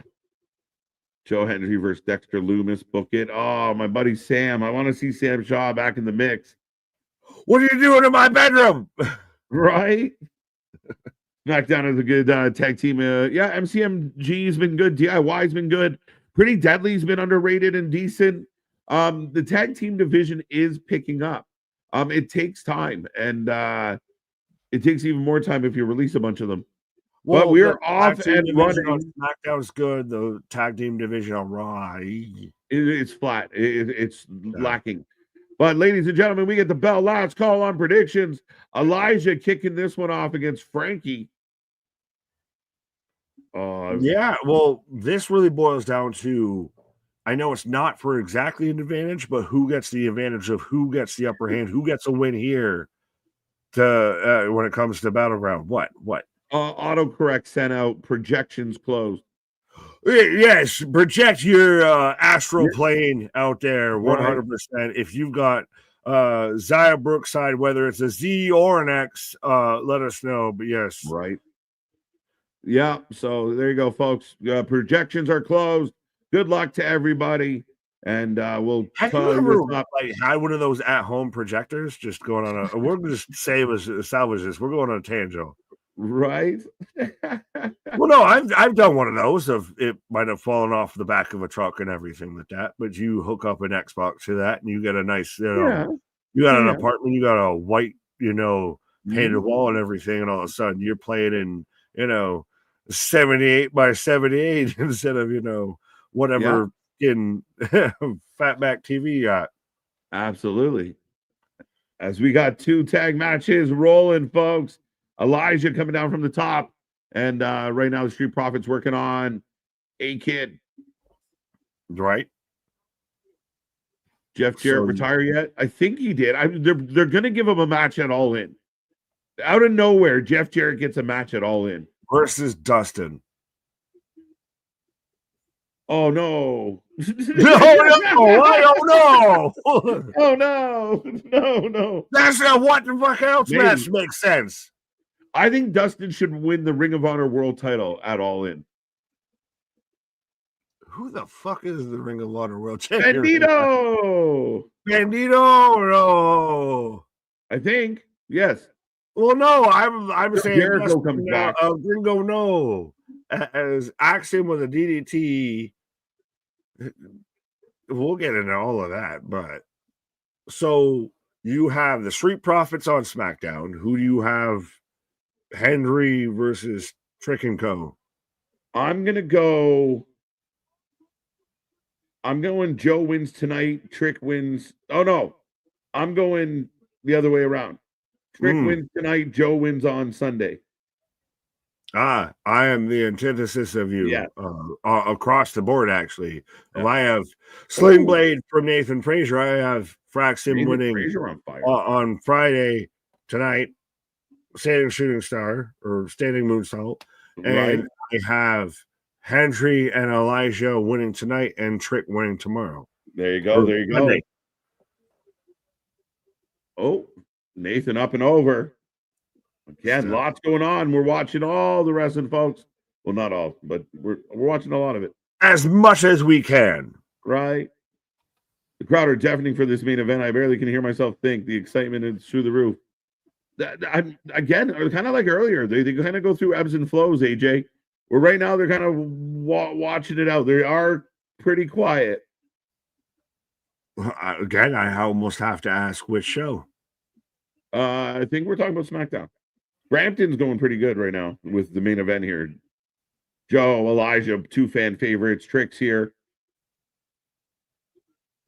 Ooh, Elijah and Trick going at. It's still crazy, right? Well, just sorry. Trick pops up and he eats a clothesline.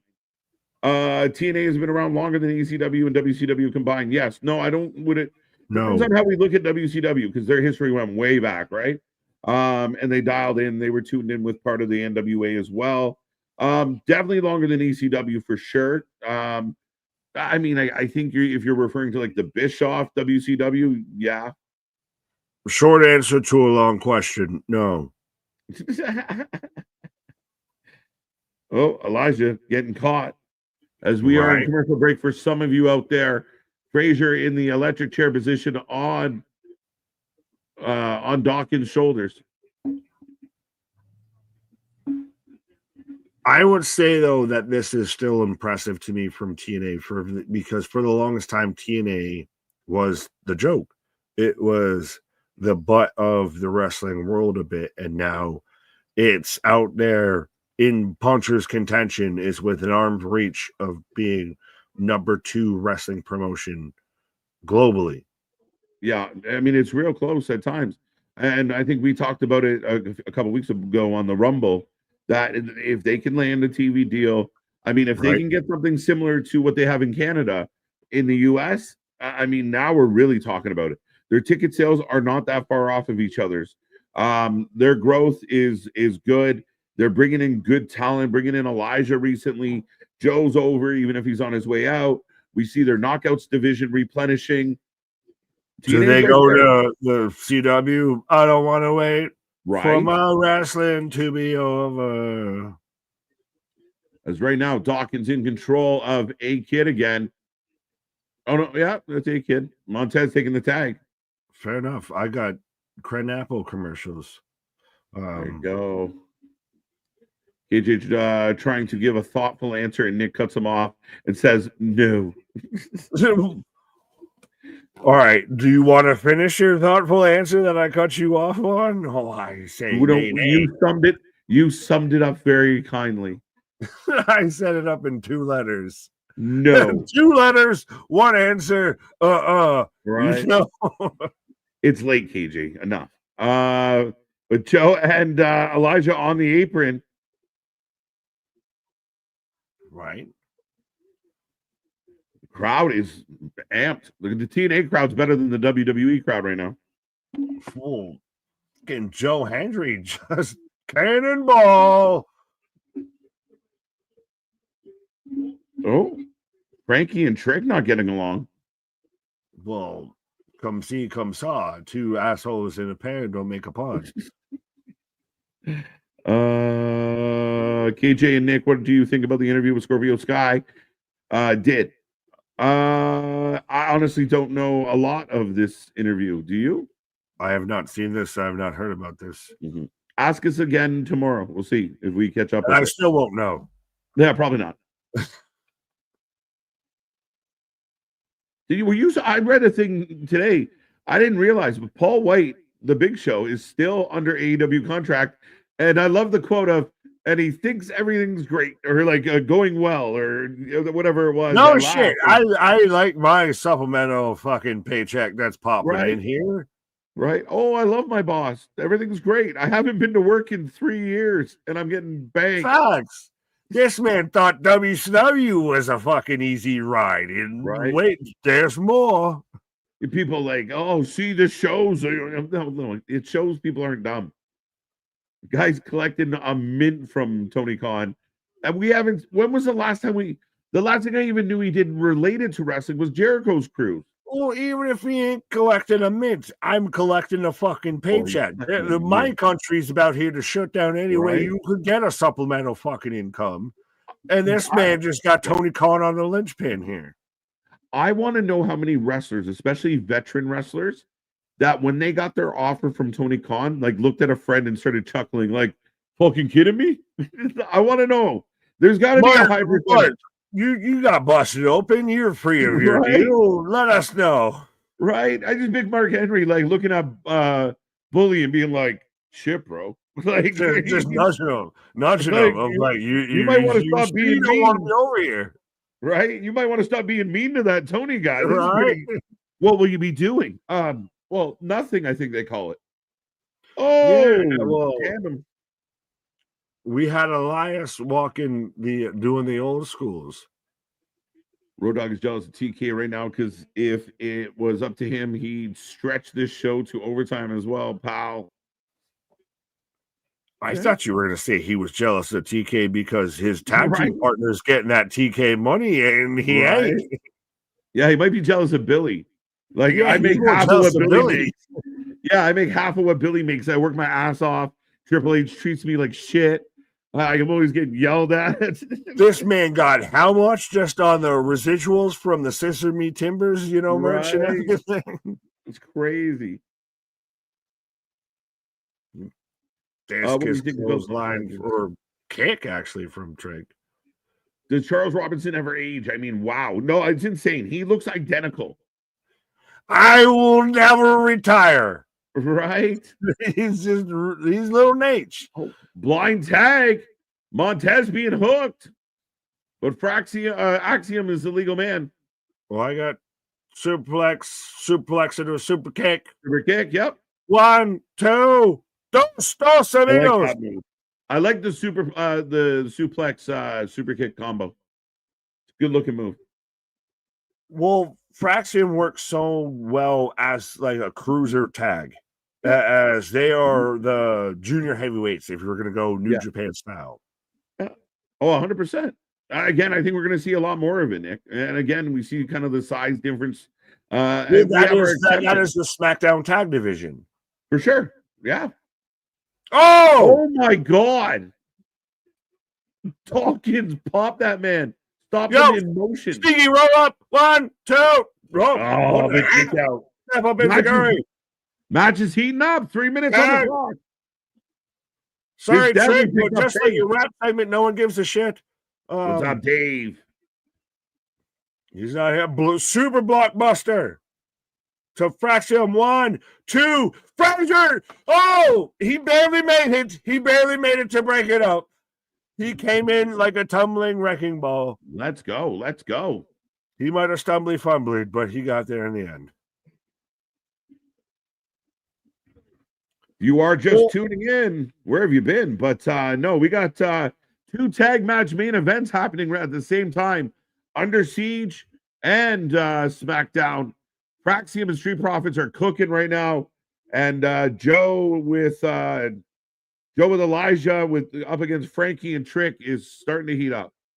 Dawkins going up top. Well, step up Enziguri from AK to Axiom. Well, when you knew you were going to give this tag match on SmackDown blind tag, butt tag, fly. That's just a fly.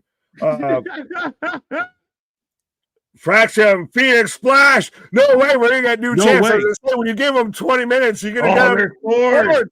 Joe!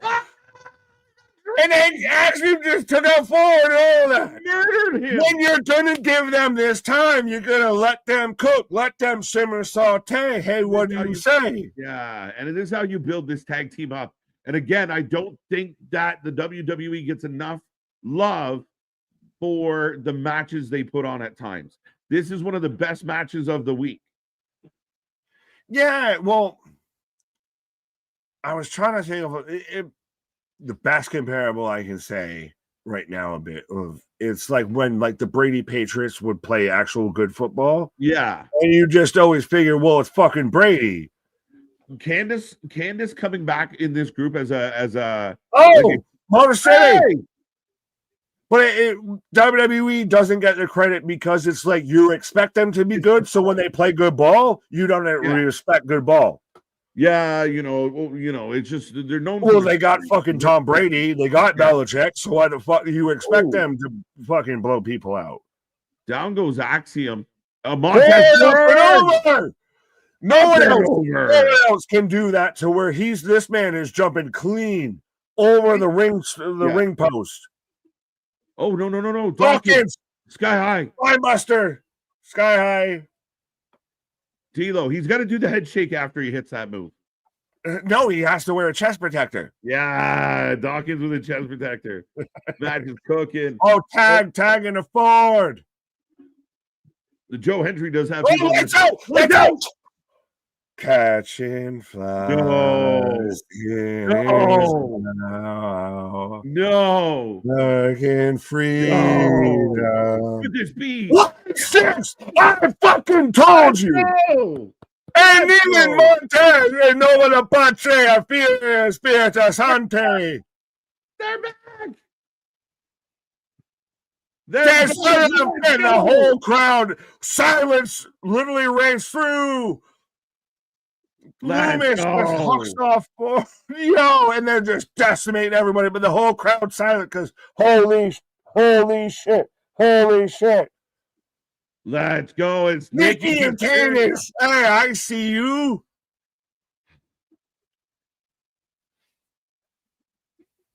There it is.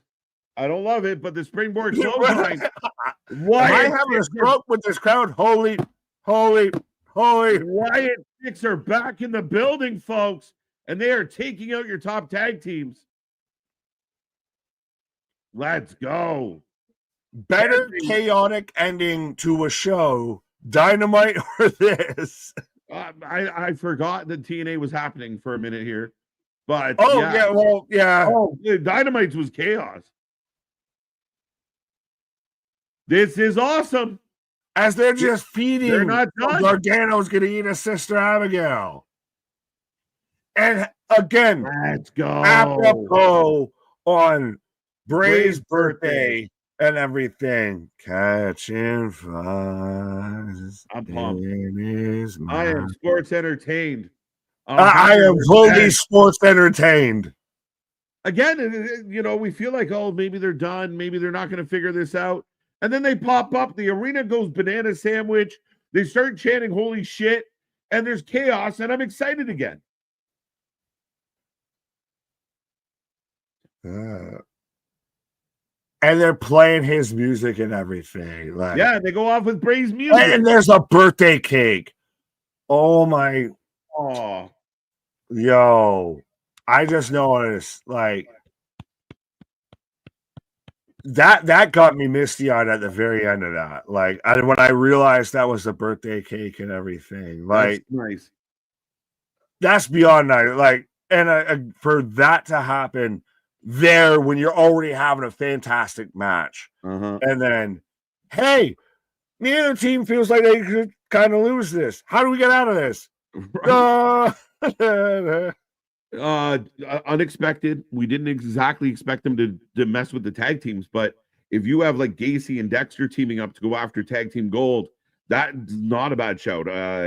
You still have the Redwood. He could possibly be in a tag team, but what a touching moment near their hometown. I do believe, but on Bray Wyatt's birthday, the Wyatt Six returned emphatically and pay homage to Bray Wyatt, who, man, that was still one of the hardest streams we've ever done. Is when I'm literally keep talking because I'm still that they did the whole birthday cake thing. And did you see to where his son for his birthday dressed up as his dad? Yeah, it's still one of those of around this time. It just fucking sucks. And especially for a guy that's respectfully around our age and everything that to have all of that happen, it just sucks all the way around. Yeah, he'd be 38 today.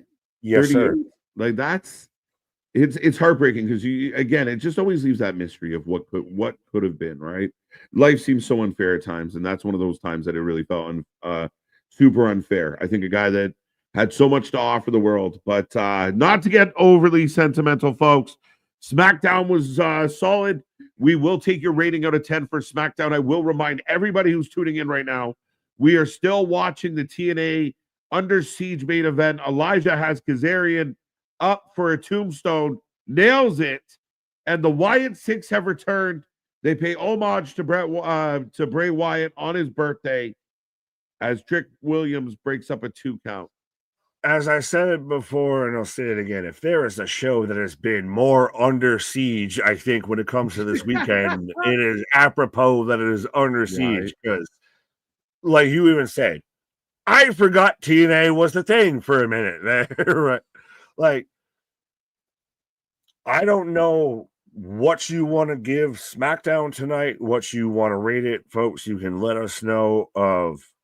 I'm going to be fully sentimental and personal with all of this. If I don't know if this needs to be an NA, what have you, but that's like these go to 11 with that just ending and everything, and how great it built to a crescendo. These go to 11. I'm Spinal Tap here. Wait, Joe hits the standing ovation. And it's over. Joe goes over to lose tomorrow. As foreseen, as foretold. Oh, great show and ending.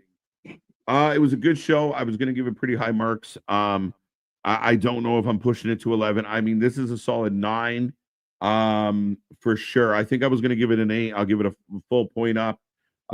Again, do I think it was a perfect show? No, maybe I'm being a little picky, but the sentimentality of the end gets it a lot of love. We're not expecting the Wyatts to show up there, even though, I mean, they did a good job of, it was something that was rumored, but by the end of the show, we had forgotten about it. And for them to come out and take on the tag team division, that's great. They feel important. They feel impactful. Bo looks good and healthy. Where does this go from here? How does this tie into Alexa? If it does, who else do they go after? Do they go after an LA Knight or somebody in the Money in the Bank? I'm excited. We had a great match with Charlotte, Julia, and Zelina. We had a good match. Now we've got Zelina versus Chelsea out of the Saturday Night Main Event. We had a good segment with R-Truth. Yeah. We had the good triple threat between Nakamura, Malachi, and LA Knight.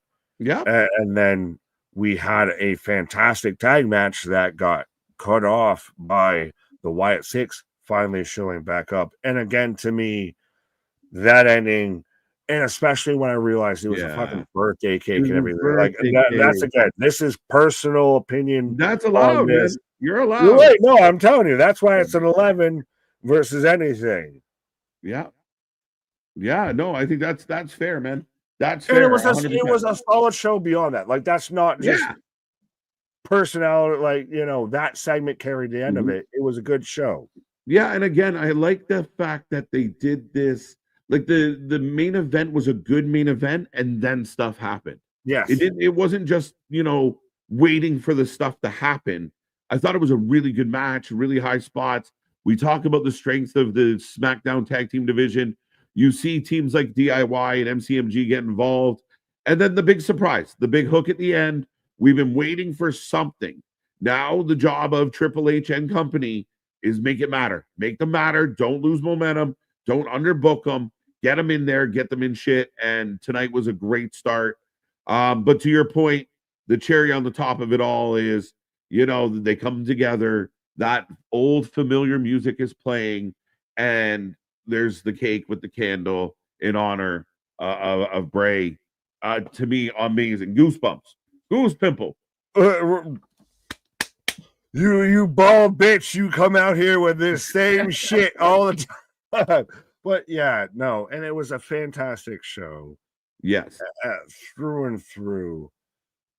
And it's just, you were having a good main event throughout that.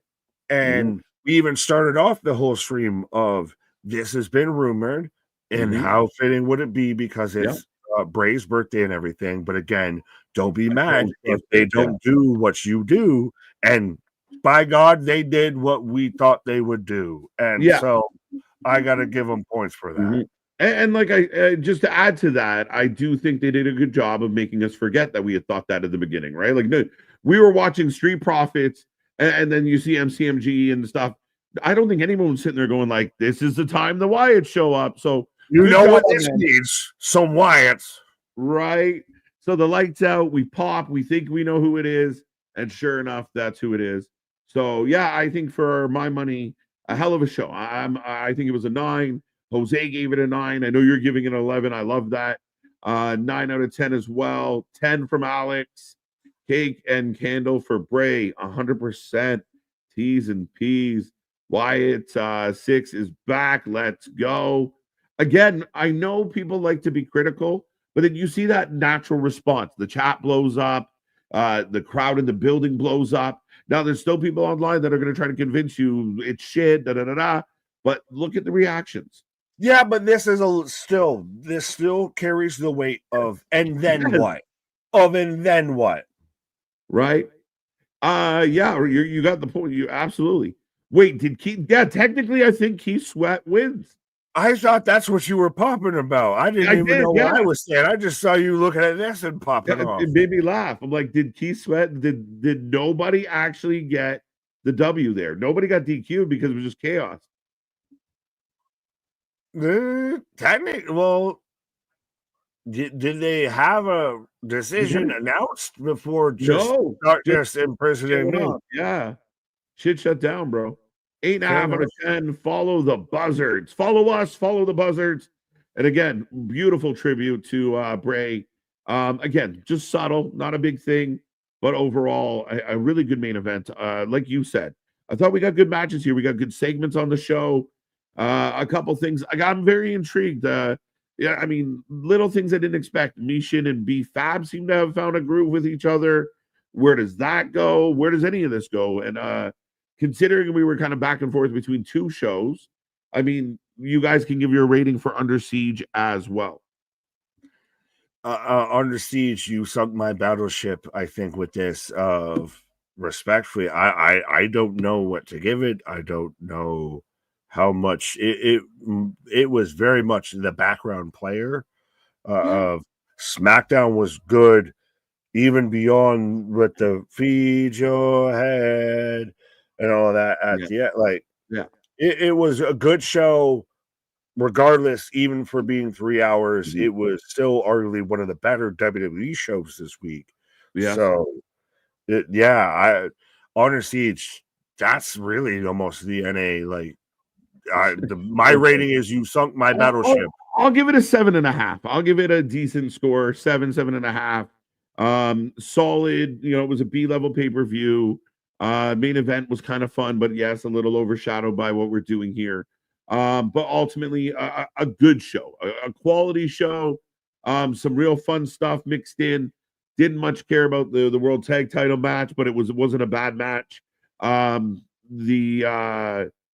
A lot of mix, a lot of tag team matches and such. There wasn't a whole lot of meat on the bone. We started off with arguably the best match of the night with Santana versus what was supposed to be AJ Francis became Casey Navarro, the most controversial match of the night. Right. So we didn't even get that billing or that booking. Again, nothing was bad. Wasn't a lot of meat on the bones, but the meat that we got was pretty good. So I'm going to say a 7.5. It's a 5, and that's because I think that's the most strikes you can hit on a battleship in the game. Battleship is 5 strikes before you sink a battleship. Right. And respectfully, I think amongst the weekend, even amongst tonight, Under Siege was always Under Siege. The battleship sunk. I don't know what to rate it.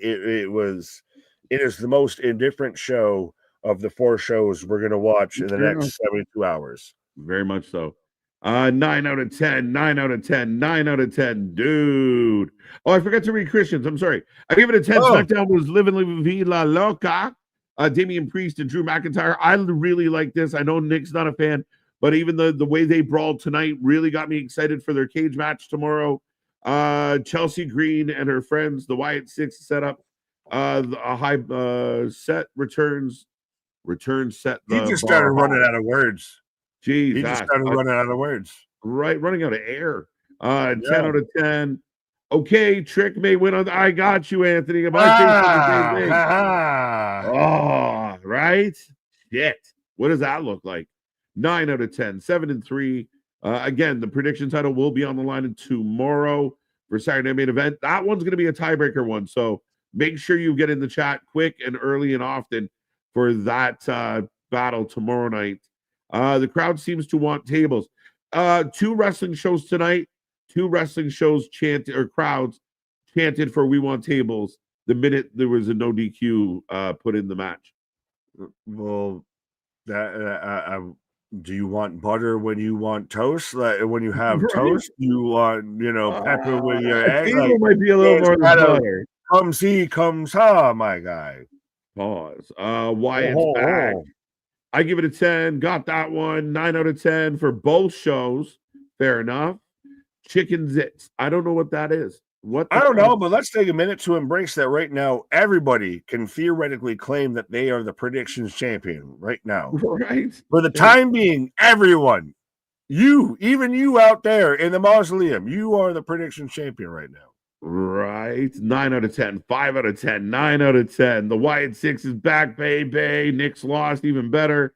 10 out of 10. 6 and 3. Are we out down 0-2? You might be. 7.5 out of 10 on TNA. So, Damien, I'm with you there. A very good show, but not a. It was just solid. It did its trick. It was what it was. Little appetizer. Well, Misfit, a man after your own heart. What? I was Misfit's comment there. This was the best in-ring episode of SmackDown in months. I've said a man after your own heart. Yeah, I mean, again, they got to get credit for the actual in-ring they do give us. There was a couple matches tonight that would be in the argument of top two, in the top 3-4 matches of the week for sure. And that tag match was amazing without the ending. Yeah. Under Siege was 8.5, 7.5 for TNA. Nick's down 0-2. Yanks to an 8-42 team. Okay. Huh? Yeah, 8 seems low. Well, we're not there. The only team that's there is the Colorado Rockies. So that's like, did we just lose to the Rockies? Yes, there's an MLB team that has less than 10 wins. It's insane. I mean, again, you play so often, it just seems impossible not to get some wins. It's statistically impossible, right? But I mean, again, a crazy night here on the channel, folks. We appreciate you for joining us and being a part of it. Under Siege in the books, SmackDown in the books. We're back at it tomorrow, Saturday main event. We go live at 7:30 p.m. Again, it's stacked. It might not be a lot on the card, but we know we're going to have some other stuff going on as the quarterly special on NBC and here at the Wrestling for Life Network. R-Truth and Cena, I'm hyped for. To me, this will be one of the matches of the year. I don't give a shit what happens. I'm just happy for R-Truth. Big shout out to R-Truth. And a lot to figure out tomorrow. Plus, of course, Sunday, stacked night. Double or Nothing and Battleground. We're here for all of it, folks, like no other out there. That's it, Nick. A good night of wrestling. We may not be here for a long time, but we're here for a good time. And people over there, what's up? And people over there, what's up? But our shit is real. Our shit is raw. Our shit is all authentic. When you're talking about that rest, you put up that forward life with it. Have a good night, folks. Happy birthday, Bray Wyatt. Happy good night to everybody. See you on the flip side. Bye.